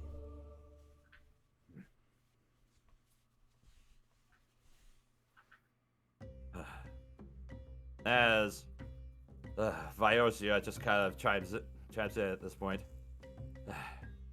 I suppose, brother, would it pain you to aid them with their endeavors just for a little bit further? Of course. I would trust no one else to handle this charge. You can count on me.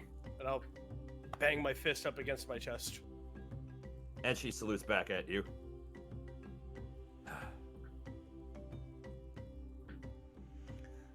We'll await your return in that regard. Of course. All right. And as Taylor gives a cordial bow for the elders, they turn around and they begin to continue discussing matters. And as you're laying in the chamber, this is actually a good time to take a break. You have achieved cow diplomacy. Da-da-da-da-da. I just want to put. Get some water. I realized that like halfway through that I was losing a bit of Enoch, but then I realized Enoch read a lot of books over the time that he was forced awake. I'm gonna imagine one of those books was just on general foreign policy. It was a dry read, but he got through it. Yep. I would imagine like anything about politics and all that would be such a boring read. Oh yeah, as a guy who took a bunch of government and politics, yeah, no, it sucks.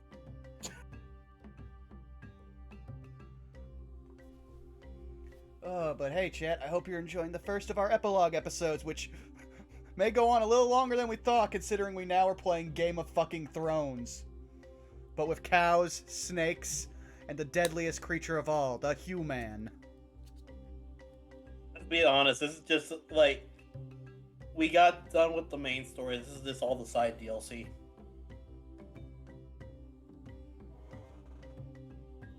True. I'm aware of so many things we missed, like what we would have happened if we would have just gone to where the dragon lived. Instead, the dragon came to say, "What up, dogs?" and we nearly killed it. Also, hey Moon, how you doing?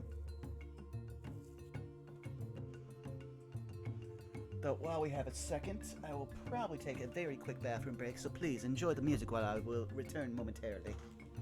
Yes. And I return. I shall stay here because I have nowhere to go right now. Hello, chat. Hello, everyone else. Also, I found out, Milla, what was causing that echo earlier. Oh. My laptop decided, hey, I'm gonna set your microphone to not your actual mic, but to your laptop webcam mic. I'm so happy I'm getting my computer back this weekend. And I have returned. Welcome back. I have returned. Wow. My plans for this weekend: get my laptop or get my computer back, pay off what bill I need to pay off for this week, and if I have any money left, go watch The Last Wish. Yep. Because I have heard that is an amazing movie, Yeah. A lot of people are talking about Puss in Boots. and I genuinely love the design of Death. Yeah. Yes, big wolf husbando apparently. I'm like, me being a furry doesn't even like. He's got count for this. He's got hook blades, from what I understand. He has like hook swords. Yeah, Yes, he got has sickles. two sickles. That's sick. Oh, Like, I'm like, this is just a cool design for a character, and the way that they're doing this, because it ties into the mythos of Puss in Boots itself, is actually kind of brilliant.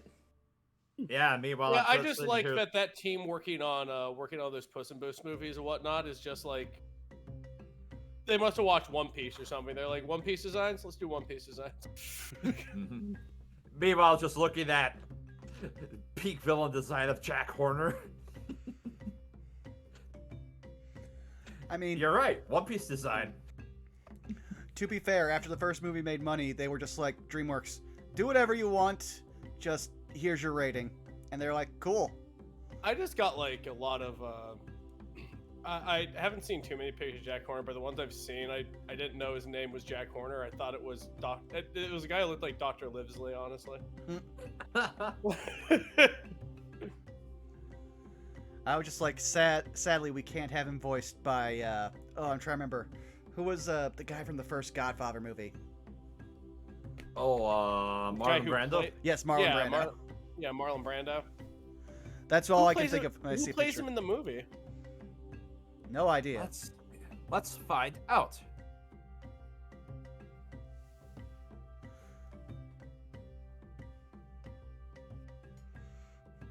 Also, I'm John gonna have... Mulaney. What? Oh, Wait, John what? Mulaney, yeah. you know what? That works. He actually can play pretty good villains. I've seen him in some animated series. But I was gonna say something. Oh yeah. I also have the hard decision come tomorrow night when I am most likely going to start uploading this while drinking, to choose between Doghouse or Cow Diplomacy for the episode title. It's gonna be a rough call. That is a very rough call, yeah. Cow diplomacy. And now we're moving from Cow Diplomacy to Bird Diplomacy to Snake War. Hold on. Hell of a ride. There you go.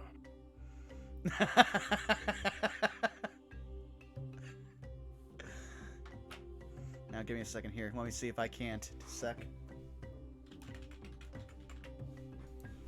God, imagine if you could put GIFs as the YouTube thumbnail. Bird Man. diplomacy. Hi, Caitlin. Hello. I heard your chair squeak. I knew you were. Indeed. Okay, Rabbit. Here's one of the first 4 images that comes up for Snake War if you type in Discord. Boy, here we go.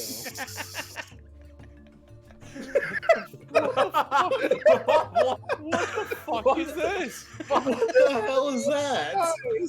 Okay, I don't care how pretty the girl was in the original art when we saw like our snake contact, but this is now all I will see is the leader of the Yanti army. Is this? I just cut to Arlie Ermy in Full Metal Jacket going, what is this? What the fuck is this? Let me see if I can't post this in the chat and Roll20, because sometimes it reads Live. good, sometimes it doesn't. Live snake reaction. Yep. Oh, no, it doesn't. Oh Can you well. pull it Yeah. up as a separate thing, like a It will separate not be. image? and- It'll not be properly sized, and with the flashing, I don't know how it'll work when it's very big. Oh man, but that's gotta be shared though. That has to be, yeah. To be fair, Amazing. if anyone's curious, they can literally. I'm going to drop it in Twitch for everyone to see, and everyone on YouTube has literally the entirety of the HTML link for it if they want to type that out. For those dedicated Chult the Personality fans who want to pause right here. Yeah. Yeah. Are you a real Chult the Personality fan? I don't even All know how. three Listen, of you. listen, I'm the one who actually sees how many views each episode gets, and some of them will get 4 views, and another one will get 70. We have no consistent audience, man. Yeah. If you watch, thank you. That's all I'm saying. Yeah. Surely. Absolutely. All right. So, is everybody back? Yeah. Hold on, let me check. Yeah. Deluna, Chaco, I'm here. All right. Looks like Chaco? we're back. Chaco, you here, bud? Yeah, I'm here. I never left. Okay. Okay. Excellent. All right. So, I assume you're making your way back to Henrietta and wish to depart for Crucible. Mhm. All aboard the doghouse. I was given a mission. Well, actually, no. I just had an idea. So, Enoch is going to approach Dan and Rue. Hey, why don't you kids go and have a little time playing? Us adults gotta have a quick talk real quick. He'll say to the dolls. What the? Yeah. Okay. And so you just hear Clay No Face on your face going. I thought they made a mouth. You know what? Fine. So you go draw a mouth on Clay No Face. Okay. There you go. Try to remember to do that each day. All right. Once. Someone else has to do it for me. I can't do it myself. Okay. We'll work on that. You guys have fun for a little bit, and then once Okay. once As they Clay No Face gets down and Straw Bundle looks up to you, Rue. Mhm. Okay. Can we play? Can we play? Oh, of course you can. She'll help him down. Okay. And then Joho looks at you. Oh boy, I get to play some. As a little bit of stuffing coughs out of Joho's mouth. Sorry. As he takes his hands and he just stuffs the stuffing back into his mouth. It really tickles every time I do that. It's okay. It's okay. Enoch will help them wipe some stuffing back in and then set them down to play. All right. So the trio begin to wander off. I'll go ahead. I'll go off ahead to some of the stalls and whatnot. Some of the merchants around here might have some things we could use to go ahead and furnish the house. Might have things to go ahead and get provisions, at least dry goods and whatnot for the journey. That is a very good point. Yes, only one of us doesn't have to eat. But anyway. Well, technically, I don't either because of the doll, but when I don't have the doll, I need to eat. Yeah. Well, you might be discussing that immediate future. So Enoch will turn. I back- had a feeling. Yeah, Enoch will turn to Rue and Dan. So here's the thing. Those kids got a raw deal, and I think I have an idea to fix it. Because I think we're all pretty much in agreement that we don't want to just see them pass on like Syndra did. Mhm. A better chance at life, yes. Okay, well, especially after what I just did, Enoch will kind of gesture to some things. I should have gotten this from Tyrant Bane before he left, but maybe we can retcon that. Could Enoch have gotten some of Wick's stuff from Tyrant Bane since you held on to him when they died? Yes. Okay. Enoch will show Wick's holy symbol for Shanti. We've completed the goal they sent Wick out on, and we basically just got them as an anointed god of Omu. I think if we possibly dedicate a garden to her, maybe she can help them out like she did with Wick and give them a little bit of life. Perhaps. We also have other avenues we could explore. I could ask my coven if there's anything that any of the other witches can do that maybe I haven't gotten a grasp on. And there's Zeno's college as well that has a lot of information on the arcane that might also be able to help out. We have options to explore at the very least. But would any of those work without, and he just gestures over to them, bodies to go into? It would be harder. Can I roll an Arcana check to see if there's any way for us to produce bodies for them? Because above game, I know there is a spell for that. I just thought of like my coven, and I just thought of like a grandma, like 90 years old, just hold up a dried fish, going, "I could put him in one of these." Oh God. Are they not happy being in a monkey? I could put them in a fish. If you're really nice, I can put you in a bird. Give me an Arcana check for me, Dan. All right. Grandma just has a bird in a cage. It just sweats visibly. Point on the other side. 24 is good though. Well, couple of different ways come into mind for Dan.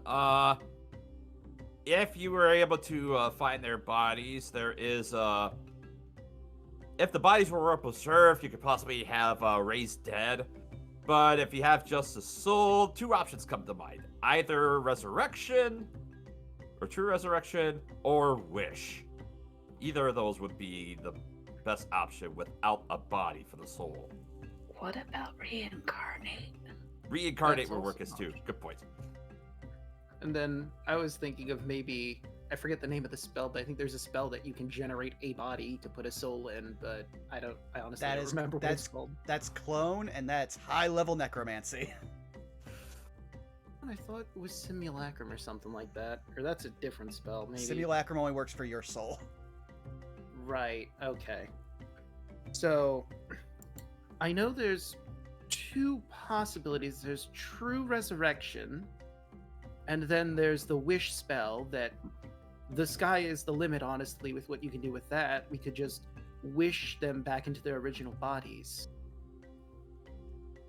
Rue also clears her throat. I do also know of a spell that might work, although there is a touch of chance to it. Capable of casting a spell that would reincarnate them into a different body as well. Yes, I think I'm familiar with that spell too. That is a possibility as well. Well, I mean, at this point, I think a new living body is better than anything else they've got going on, because he just gestures up to some of Joho's, like, stuffing still stuck to his finger.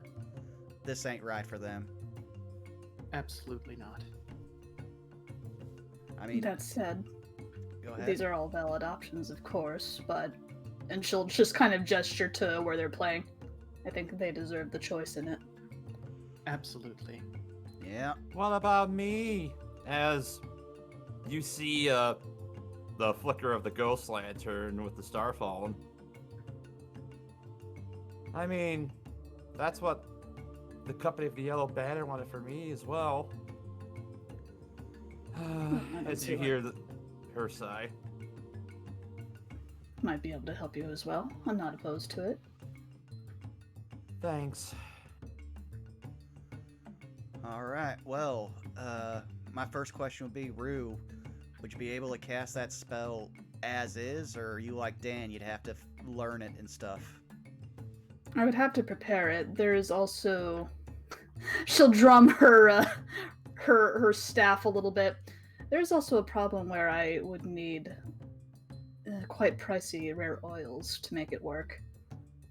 And slightly more unpleasant, I need a dead humanoid. And she'll gesture to the kids. I don't know if they count right now. Well, the oils isn't really an issue. Important are we could probably locate what you need there, but I mean, good question. if you could find me something that has most of the components of that oil, I could possibly just do like I did with the herbs. The better trick is the bodies, because at this point we're getting kind of necromancy. Well, like I said, we can explain their options to them. They can choose. All right, well, let's give them a little bit of time to play, and then we'll sit them down tonight. Very Sounds like well. a plan. Meanwhile, you'll just All right. see Enoch slip on Wick's holy symbol around his neck. You think he would have a problem with me using this? Absolutely not. From He'd what be you've happy. told me about him, he seemed like a good-natured creature. Yeah. I think when this is all over, I'm gonna settle down and try to learn how to worship Shanti. Wick was a good-natured creature, just wicked next to a button that says "Do not push button." It's just going. We didn't say he was not an unexcitable creature. True. There was no malice. He just really wanted to see what that button would do. But yeah, I would say we'd probably wait until later tonight to talk to the kids, and then let Tyrant Bane and anybody else collect whatever they needed. And All right. if anyone thinks of anything they need that would need to be like built or shaped, Enoch can waste his spells for fabricate. That is true. Fabricate does work on raw materials, and there's plenty of raw materials laying around. Furniture for the hut. I just want a couch. I mean, it'd be nice to have, a bed. I'm pretty sure the hut already has a fireplace just by the nature of it with the chimney. Mm-hmm. So Okay. maybe like a cauldron for soup or something. All right, you need to listen here. I can make a bench. If you got any kind of fabric, I can maybe do a couch. But it's gonna be very piecemeal here, okay? Yep. And then to answer your question earlier, Tyrant Bane, I'll say that with your tribe, they basically do have a simple adventuring store, which has the majority of the items that they have on there. Sans, let's just look through the list here.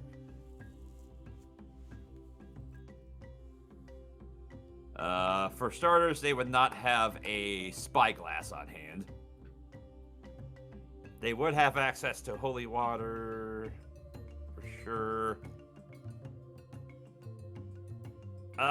Arcade focuses, they wouldn't necessarily have access to either. They would have some common clothing and some traveler's clothes. So Dan and Dave could make themselves a little more presentable if need be. That would be nice. As nice as the orc armor is, be nice to have more my style clothes. Mm-hmm.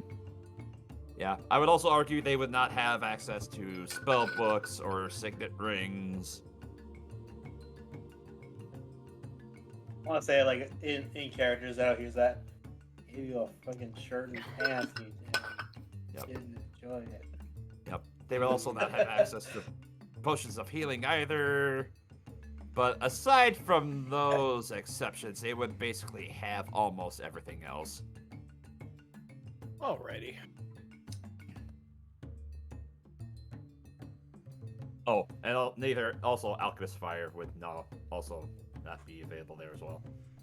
No, that's fair. You're telling me the cows haven't mastered the art of the Molotov cocktail? No. Yeah, what? Not experts on alchemy?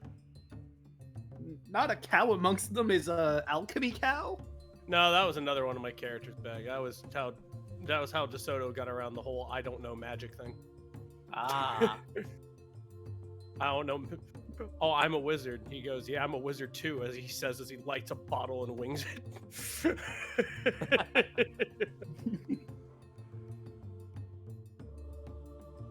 So yeah, if you guys need to stock up on any of those supplies before you head out, I would go ahead and get that, and if Dan's done with this conversation, he told Dan and everyone where he'd be, so if he wants to get some things to furnish the doghouse. Yes, absolutely. If there's anywhere I can get any concrete furniture, then yeah, I'd love to get that. Dog creep. furniture made of concrete? Ah, that'd be Yes, rough. concrete. You know, Hey, just it's an sometimes you just interesting want thing. to. Sometimes you just want to sit on a rock. You know, if you get someone you hate, you make them sit on the concrete chair because they're not being friendly. You do realize we've basically been laying on concrete for the better part of a month inside that fucking tomb whenever we slept. Yeah. But you know, any solid furniture that isn't, you know, breaking apart, or I mean, Enoch said he could make stuff, but probably not a couch aside from a bare bones one. I mean, you would need to give him plenty of fabric as well as springs and or stuffing for it. If you could give him a pile of all the materials, he could make a couch, but it's on you. You gotta bring the materials, man. I'm basically just the, like, foreman here. Yeah. Fair enough. Could I get those materials? Yeah, with enough scrounging around, you can find like some straw. There's some like various fabrics, like some of the weavers have been making. Of course, there's plenty of like scrap wood and like bits of scrap metal you could also use as well. Probably scrap metal would probably cut into the use of fabricate, but for like embellishments. But yeah, you can use like wood and all that other stuff is plenty available. Like maybe You have a to buy the dining fabrics set. if they're not scrap, but Well, I mean, technically a couch, I mean, it would be between medium and large, so I can make that work with metal. It's basically how solid of it is. If I'm just making a spring, I think I have leeway there, since it's just a component piece. But I'm yeah, thinking either a couch, maybe like a dining set for everyone to eat at.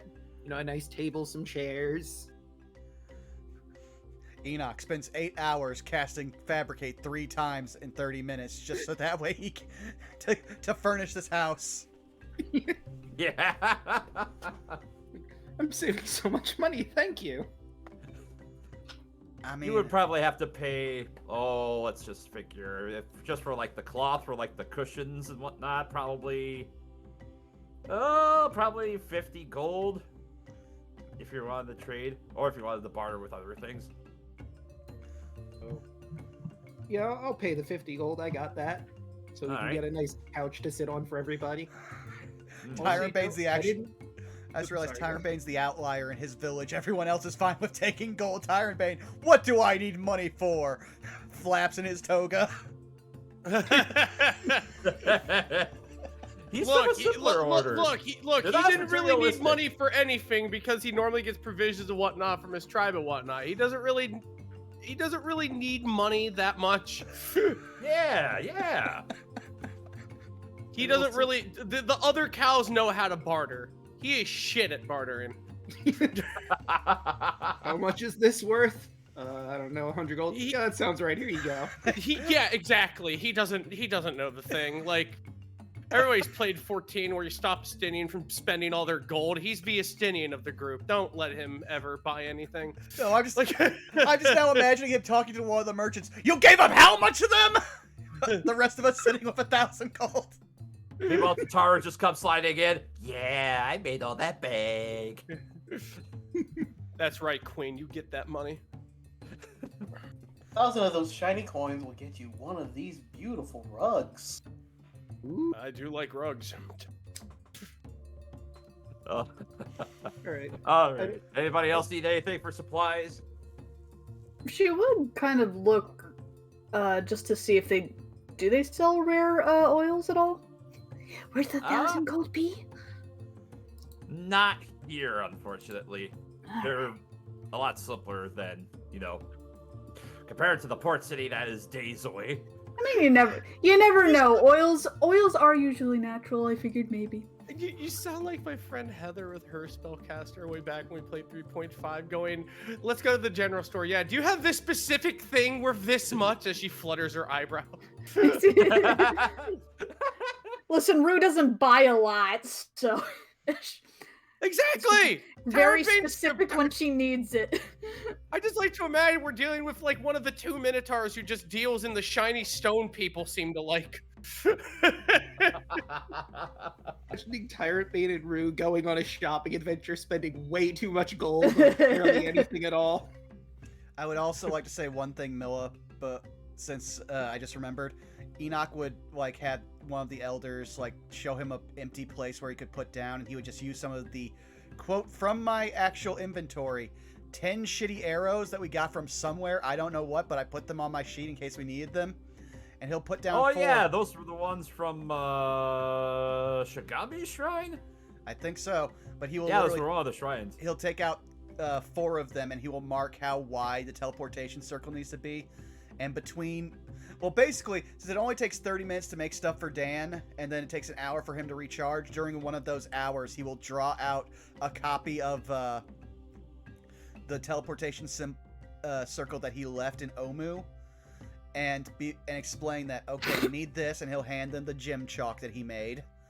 You'll need to use this chalk to make the circle this big and copy it exactly like this for whenever we are ready to start preparing to move troops into Omu. Okay. Let's see. I suppose make a performance check to see how well you teach them. I have multiple people that speak Omu, and oh, you're killing me here. All right, let's just let that base charisma do all the work here. Come on. 24. Yeah. The elders just kind of, as they're translating. And one of them, who looks a little more sagely than the others, says, "Oh yes, I should be able to handle that." As he offers to take the gem chalk. Yeah. He'll point to... Oh, Lord, I just realized something. We can't send messages to them because they don't speak Common. Sure can. That's a problem down the road. When we come back, we'll see about setting this up once we make word with the humans in Port Nyanzaru. Is it possible they might speak Elvish or Sylvan? Unfortunately, not. Fair enough. Language barriers in D&D when no one is a traditional caster. Wait a minute. Hold on a second. Wait, Dan's a wizard. He is the most traditional caster. No, Dan's a witch. I just realized this shouldn't be that's a fair classic because Tyrant Bane's been able to speak common to you this whole time. Yeah. As opposed to that, so I don't see a reason why they should not know common either. So the only exception for that was with Zal and Kanu. Yeah, because they are from a pre-common dialect. Yeah. Okay, cool. All right, then we'll send word when it's time to start preparing for things. So you'll hear a message from him, and he points over to Dan by the doghouse, who's probably trying to put furniture up a tongue. Yeah. Yuki running around him while he's trying to get it through the door. You just put it on the tongue, and tongue just goes yep. And not only does it take it inside the house, but it also manages to the tongue manages to roll just far enough inside where it just sets it in the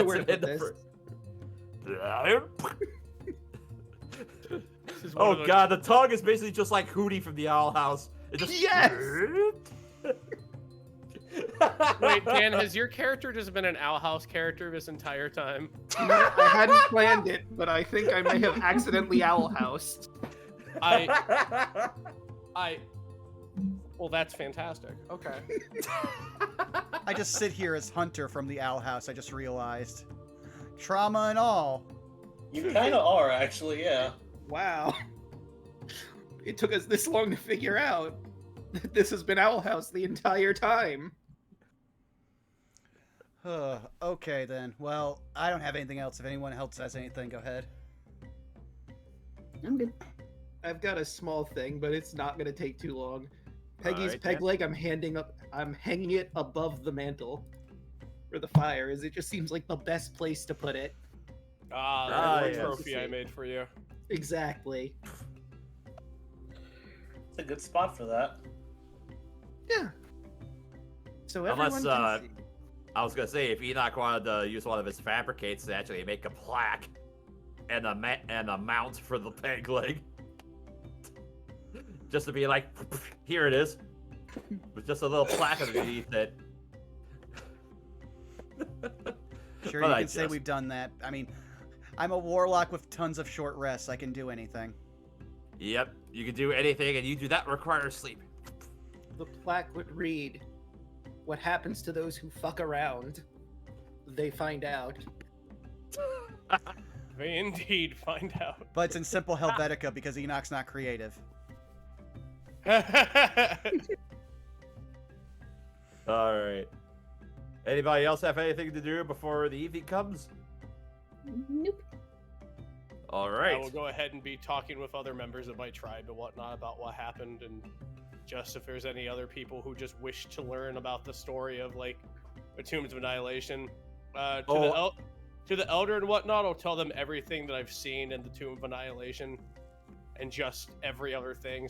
Tell them all the warnings, everything else, and let them know that the structure still stands, and that it needs be going ahead and taken out eventually. But like as for right now, it's benign. As the evening kind of wears on, Taylor actually comes back and kind of looks at all of you, and then he just kind of salutes up and he says, "Viorcia and the elders have it's a little short notice, but they've asked to have a feast in your honor to celebrate your victory over the Black Day." Truly, wow. Huh. Wow, that's amazing. Yes, I'll be there, of course. Excellent. I hope you like. Oh God, I'm just having a hard time playing out. Sounds like trailer. I hope you like. Looks at notes. Food.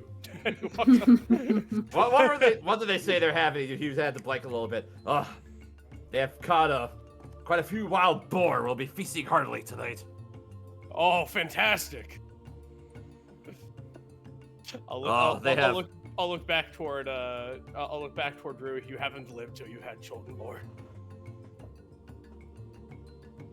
Silent Remembers thumbs up. the few boars that I hunted on the way into the temple. But have you had it Minotaur style? Probably not. Elise just looks up. At least it's not berries. All right. I'd rather like those berries. So Yeah, you're berries are fine. Byron being unperturbed that he lived for 15 days off of Rue's good berries. So- They help in a pinch. you're brought into. There's another. For intents and purposes, it's basically kind of serves as a mess hall where there's a fire pit with a natural chimney that kind of rises up, and they have on various spits scattered about giant boars, and scattered about they have various wild fruits that they have used as glazings, and Boars, fruits, apples and dinosaurs. pineapples. Chunks of pineapple that they have like shoved into the mouth just to kind of add for various flavoring. There's scatterings of like different herbs to season it. It is truly a sight to behold. This takes me back to when we started this and none of us knew what a banana or a pineapple was. Yeah, right.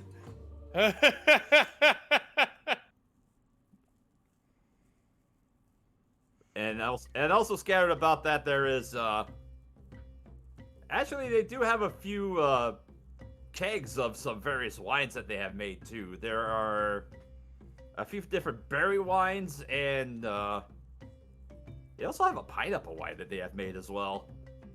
I've actually had a pineapple wine. It's really good. Mm-hmm. I have an uncle that brews wines, and I also had that as well.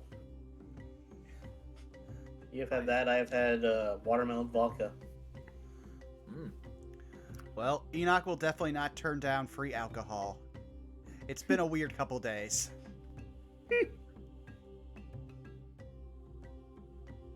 All right. And as you begin to eat and drink to your heart's content, the night passes with lots of merriment, and all of the Minotaurs are basically gathering around you, eager to hear your regalia of the events that happened within Omu, which you handedly tell, and they just look on like, oh, that's truly amazing.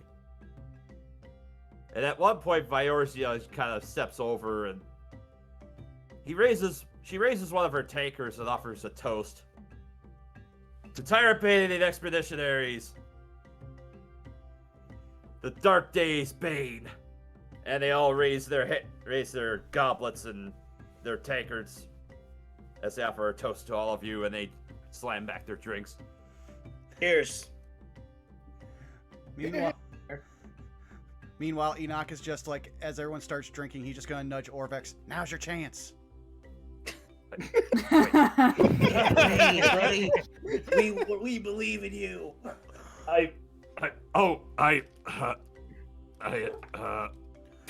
You were technically part of the... You were technically there as one of the people who helped end the Black Day. This is the best chance you will have.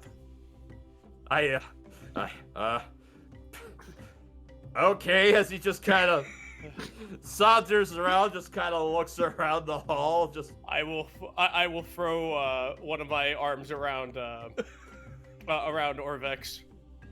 There's one in her tribe who actually looks for a skilled marksman like you. Her name's Ioria. She's right there. As I just point, just bam. Okay. Okay. Pushes in. Zeno looks over to the rest of the party. Oh, he's in for a fun night, isn't he?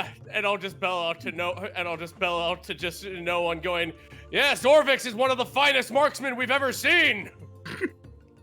I would very hesitantly like to think so, and I have the mind to back it up as he kind of saunters forward.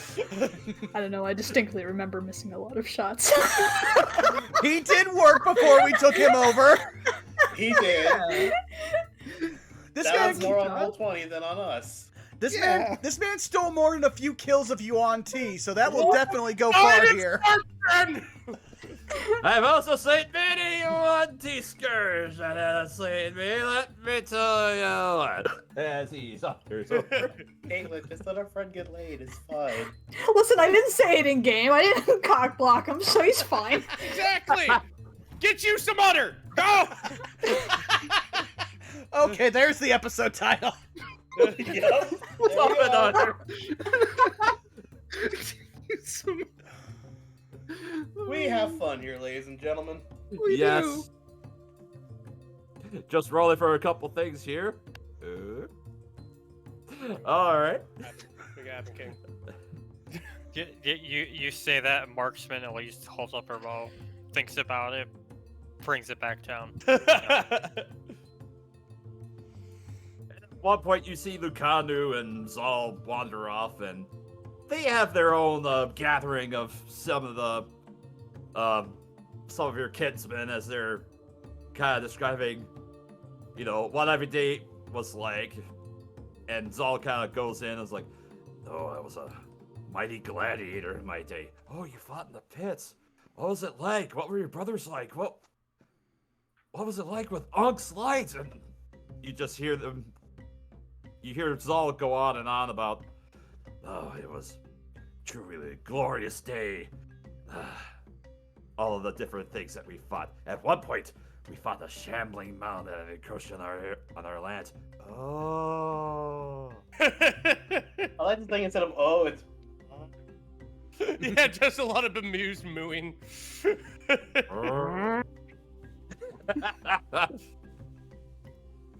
And you see Zal just kind of motion over towards Lucanu. And she was the personal bodyguard of Queen Napaka herself.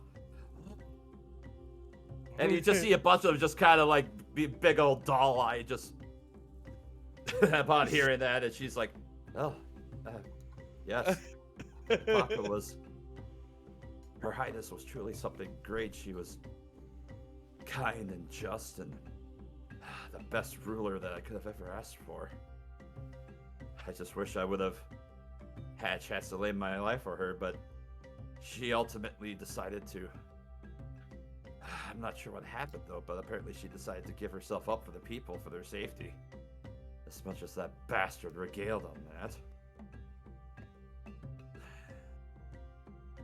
Just a bunch of cows just losing their shit. Yeah. Yeah. And you see as Talad just kind of keeps to himself up to the side, and you see Kawasha just kind of go to set over, and you see the two of them begin to strike up a conversation. You can't quite hear what's going on. And aside from that, I'm not forgetting anybody else, am I? Yeah, I think that's everybody else for NPCs that's hanging out with. What do the rest of you do? I am partying. Hardy, hardy. It is just a great day to be a cow in the jungle right now.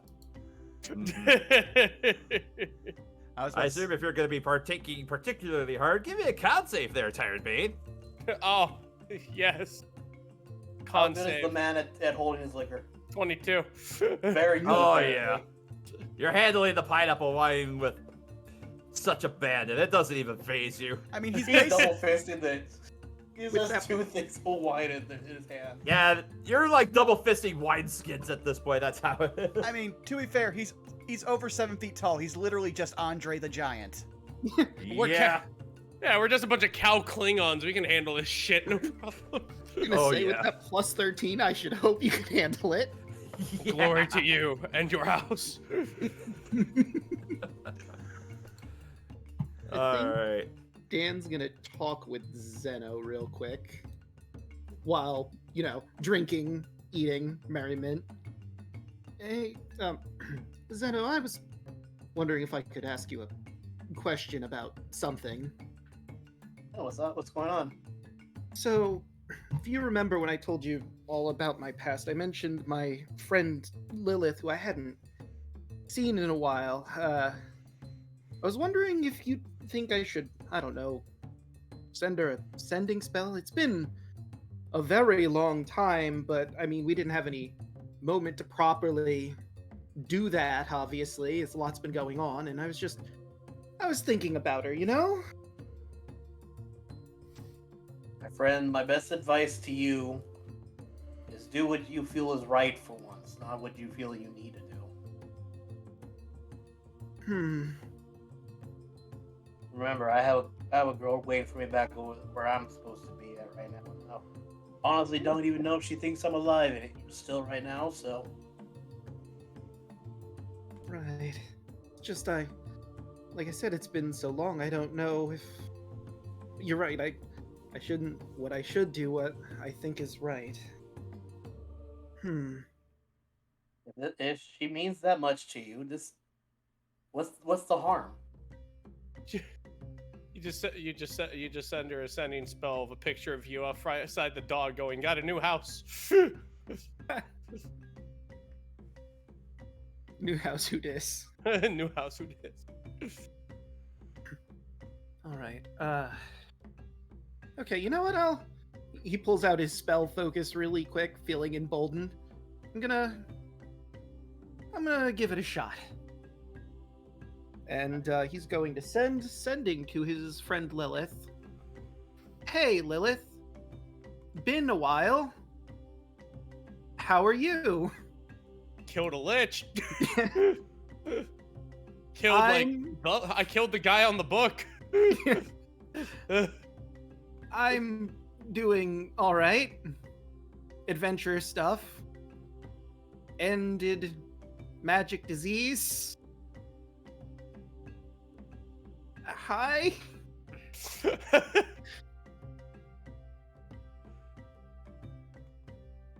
And I think that's the message. Yep. Say that, like, that'll hurt him. Flawless. And he's just gonna look at him. So it's like, "You're my friend." That was one of the most pathetic things I've ever heard. But I had to What give I'm him props doing. for doing it. Oh God! Wait, your friend's name is Lilith, right? Yes. This is Owl House. God damn it! She's a purple tiefling. Oh, God damn it! Her familiar is just a dopey crow. Let's see. It takes a little bit for you to get a response, but Danny, it's hi. Kind of late at night, but it's been so long. It's good to hear you.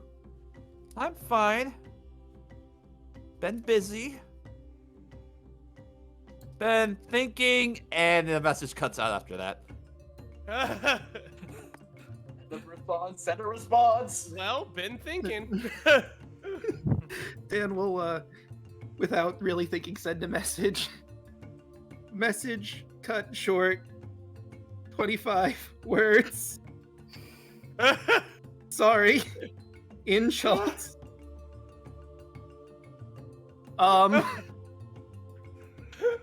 Well, glad to hear you're doing well.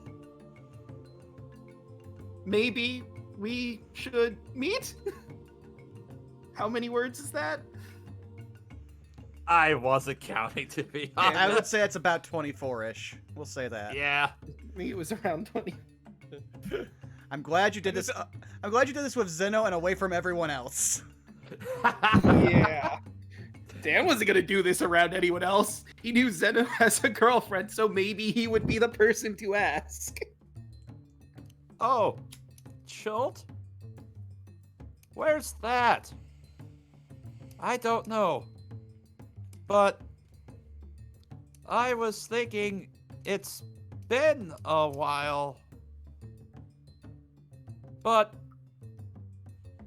yeah, maybe at some point we could meet. And it cuts out again. Dang it. I mean, I've got plenty of spells on. I want to send another message. Dan will tell Zeno everything that's been said so far. Let You me need grab a the neutral. cutter. You need a place to meet up with. Ad. Right. But- Okay, so What, she what if doesn't we know. held hands in the dinosaur-infested jungle? Right in front of the Shiva weird. house. Yeah, right in front of the weird doghouse. Right in front of the No, weird then we're gonna- doghouse. While we Like, look Zeno's actually romantically gonna- at the floating heart in the dead center of the continent. Where, like, do you remember above game where she is is from on the map? So here's the thing. They last met when they were both 8 years old. She could be anywhere in the entirety of the world. Dear Oh. Lord, this is the weirdest friends on Facebook situation I've ever seen. That's what this is, unfortunately. Draco, do you want to know the funny thing? Or what? I actually have a tiefling character named Lilith. Oh my god! You wanna know what else is funny? Mm. So when I originally made Dan, I used him in a different campaign. And I said offhandedly when I cast Moonbeam, you ever dance with the devil in the pale moonlight? And then I thought about it and like, I could make this backstory. He danced with a tiefling lady in the moonlight at one point. It was when they were kids, but it happened. An offhand joke became lore. Nice. That's the best way to do it. All right. Mhm. So, we're gonna be doing anything else there, Dan? Okay. I think I think he's going to send another message. All right, I've got the counter ready this time. Where are you currently? Still have stuff to do. I'll send a message when I can meet you, if that works. That's 21 words. Hope to hear from. That's 25. He's a bit flustered right now, so he wasn't really thinking. I was just gonna hand him another glass. You look like you need this. He's gonna down it. Oh. I'm in Waterdeep. My family moved there. I work at a library. It's been a lot of stuff happening. And you kind of hear a pause for a little bit.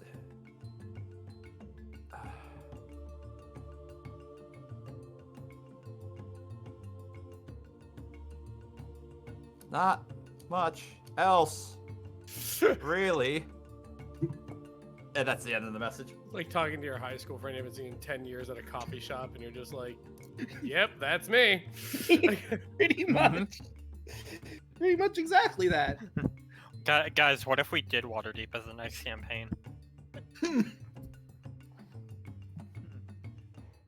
mean, Possibly. I mean, I'm kind of already doing that. Yeah, Vaughn's already doing the C4.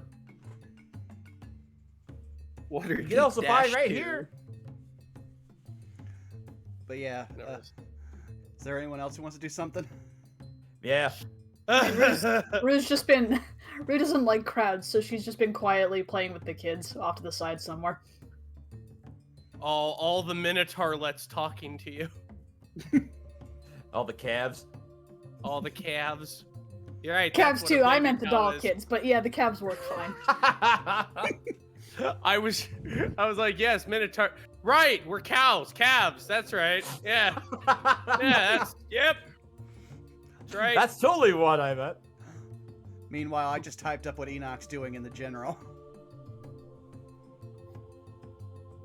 Well, Elise, what, like, as Draco and, or as, Zeno and Dan are kind of, I would assume finishing up all this, Elise is just kind of, like, walking towards them, and she's holding, like, 2 big-ass plates just full of food. Like, probably stacked at least a foot high.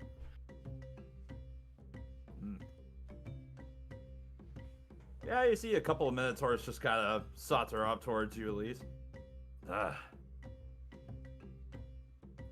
We can tell that you're a hunter with the appetite you take on. It's been weeks since we entered that tomb. I haven't had a good meal. I feel like it's been way more than a week. I How said long were we weeks, in there? plural. Ah, We were there for like 15 days, apparently. 15. That's still 15 days without a good meal. Yeah, that Yeah. does suck. berries are a good meal. Good as in the name. But it just doesn't beat, like, actual food. No, that's absolutely fair. Like all that food that you left in that was in the hatchery or in the cradle, remember? All that good food that was just sitting there. That would have cursed us. Probably, You don't know yeah. Sure we do. You don't know that. No one knows that. I know if it does or not, but you don't. But anyway. you know what's messed up? How long would you say would it have been since Wick died? How many days? That is a good question. I think Wick died like 4 days in. And we spent like a month there because I think they said that the 15 days since they last was when the Minotaurs had to leave not Chult, Omu. Oh, okay. So it might have been more like a month then. Yeah, because that's what we were saying in the last few sessions. Okay, that sounds more right. I was gonna say, you said like 15 days, and I was like, huh. You know, theoretically, reincarnate could work depending on when he died. I mean, Wick was eaten alive by locusts, though. I don't think there's much body to reincarnate. Well, we just need to find a body, and we'd have to have Wick's soul. We spent a lot of time making sure Wick's soul was free, so it might be following us. Yeah, Wick's soul is just floating around. You could just find a gourd comfortably somewhere and just. But now you're making me have to check something, Caitlin. Darktail ghost! Okay, no. Unless I get a specific spell, I can't check if Wick is actually following us, but I'm very close with one of my invocations. Can we cut real quick? Can we cut back to Dan and Zeno? Yeah, sure. If you want to just resolve something quick, Dan. Let me see if I can find Or a Jedi shut up. spirit following us. So Dan, Yes. you need a good meeting place, do you not? Yeah, probably. I mean, there's the library she mentioned in Waterdeep. I don't know when I'll be heading that way, if I'm going to head that way. Well, if you were inclined, I would actually be wondering if you'd be willing to join me on my way back to Samarak. Try to make my way home. Oh, yeah, I was. If I'm being honest, I was thinking about that. All that arcane knowledge in one place. I'd be a fool not to follow you and look into it. There's just so much I could learn about modern magic, and I'm genuinely curious what such a place would be like. Oh, I guarantee you that Headmaster Wigglefinger will love you.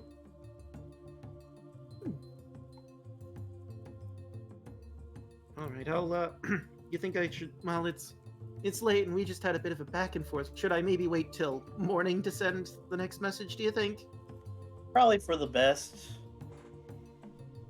You're able to send those messages for other people, right?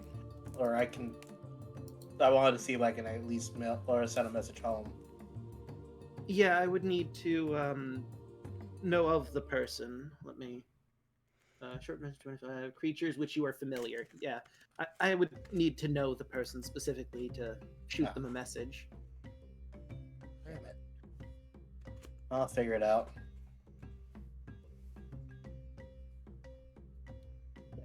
Above game, I was like, can he send a message to be like, guys, I'm alive. I have a hell of a story to tell you when I get back. Yeah. Unless you have it prepared, then unfortunately not. I'm just imagine if I didn't have to be familiar, just some random guy in your head. Hey, name's Dan. I'm with Zeno. He's alive, by the way. Have fun with that. See ya. Welcome to this. Welcome to having a stranger speak with you in your mind in the middle of the night. This is normal and fine. Don't worry about it.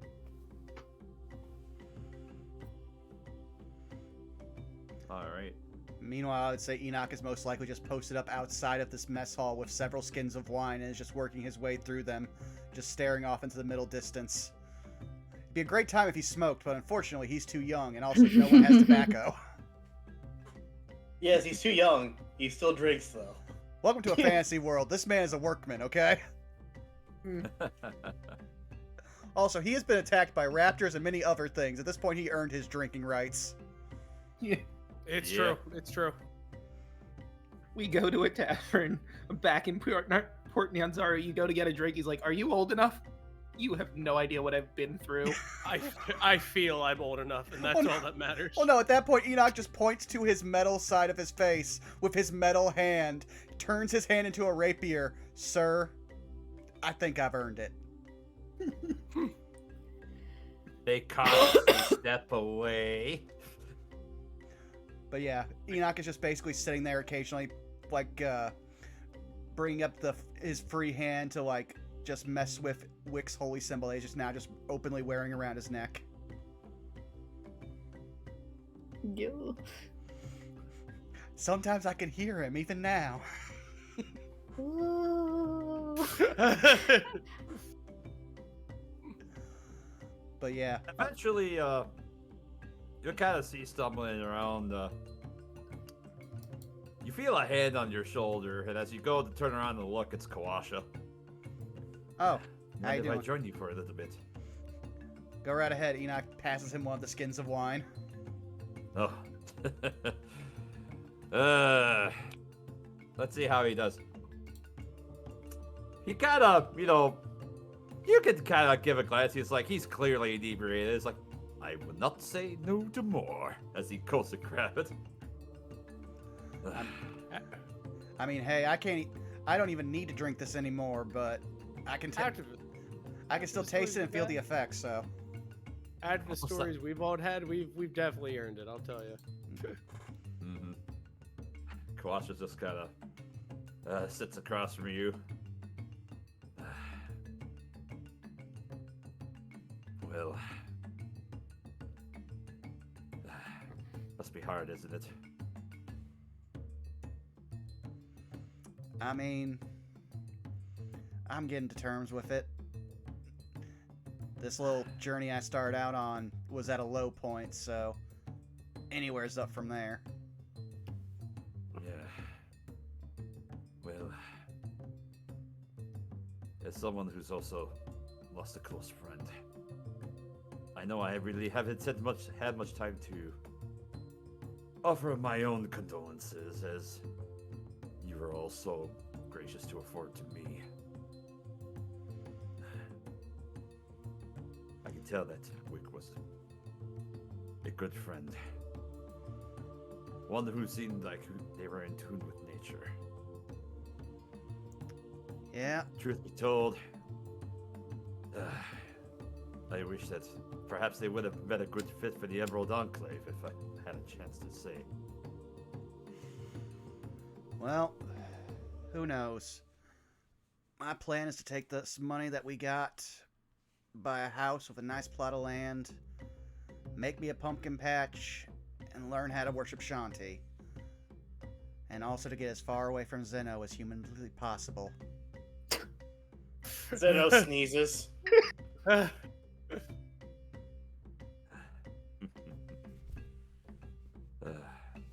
worthwhile goal.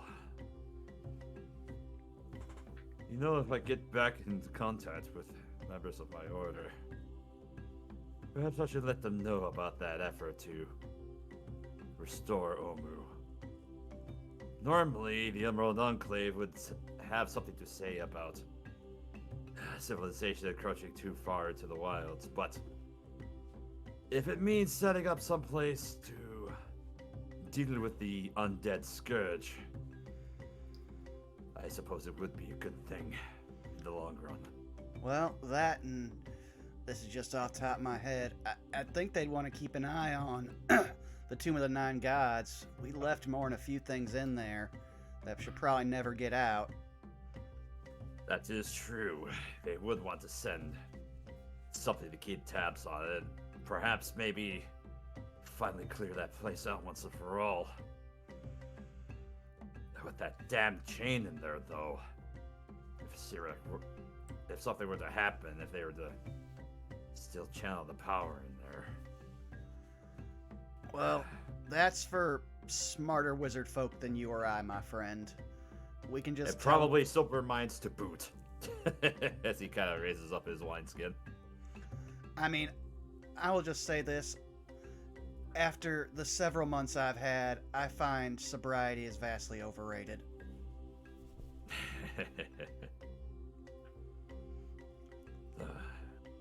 Even though it is but a fleeting moment, at least it's some respite.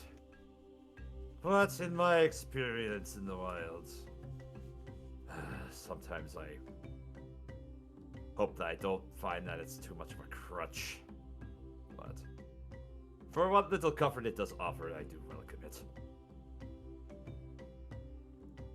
Well, here's to fallen friends. He'll hold up his wineskin. And the memories that they leave behind and the future they give for us. As he raises his up. And Enoch clinks them, and he will knock back more wine. And he follows suit.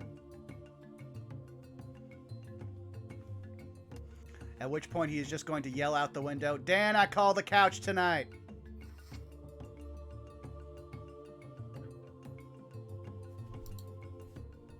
He didn't say no. Yeah, he didn't say no.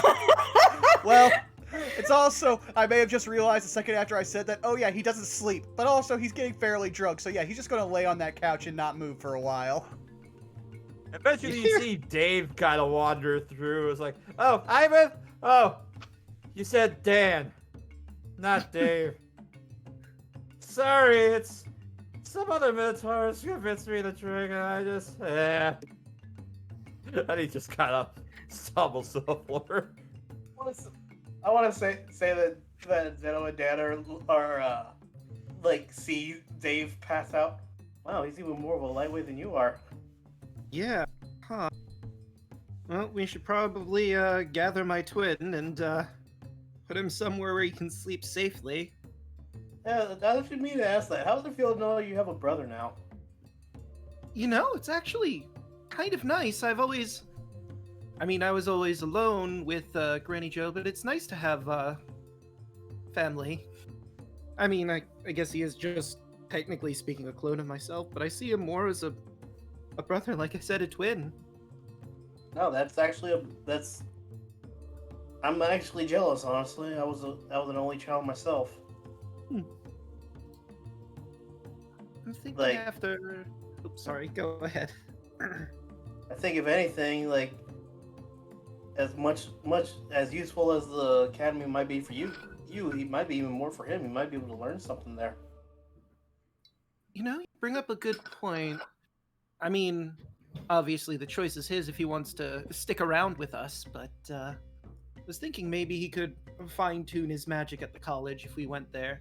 He should have all the knowledge I have, so I don't know if he'll be able to do witchcraft proper, or if it's just an issue of him not having a focus, or if he needs to dedicate his studies somewhere else, maybe.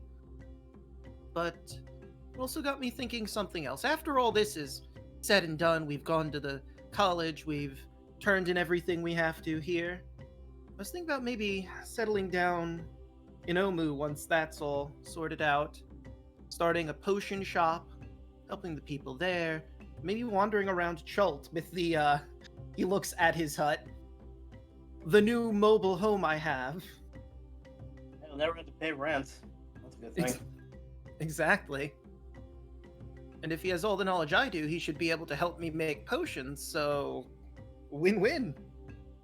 Although I don't think either of us are... What's the worst that could happen if they kick us out? We could just go somewhere else.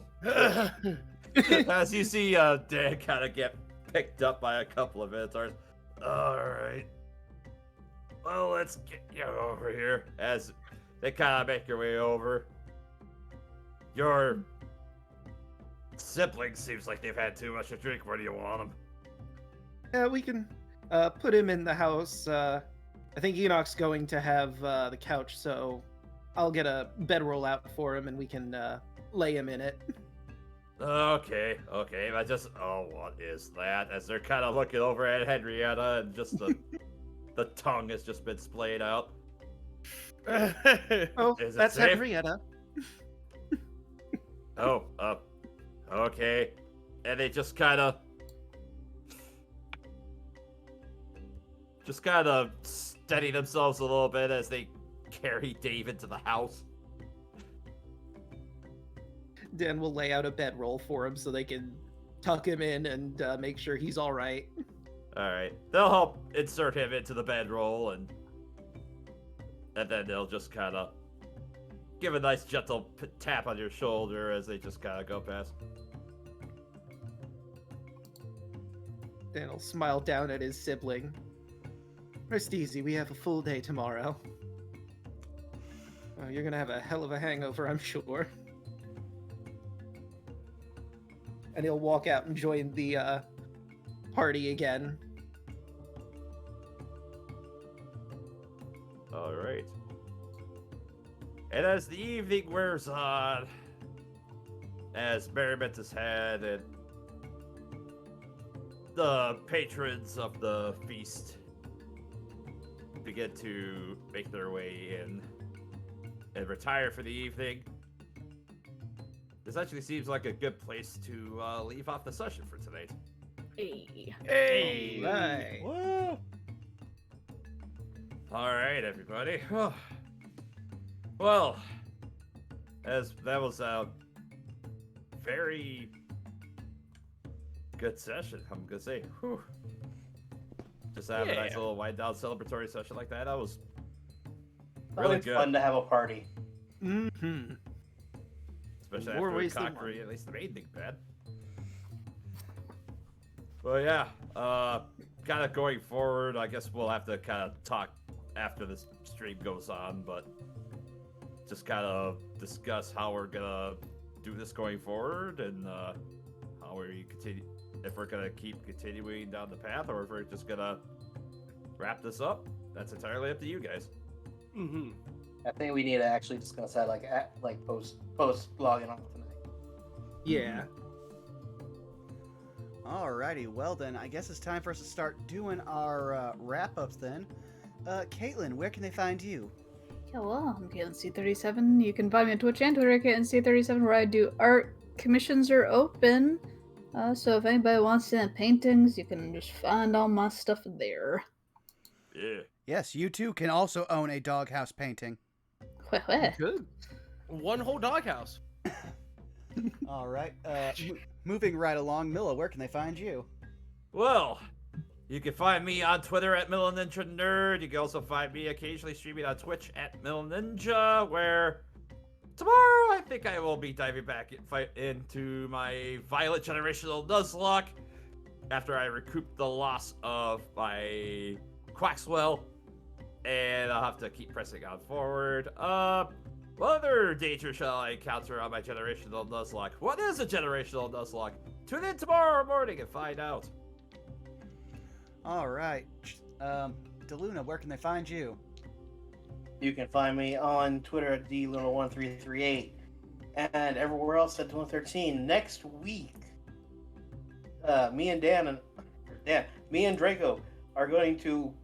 This is gonna be take 2 of trying out the randomized Soul Link in Fire Red and Leaf Green.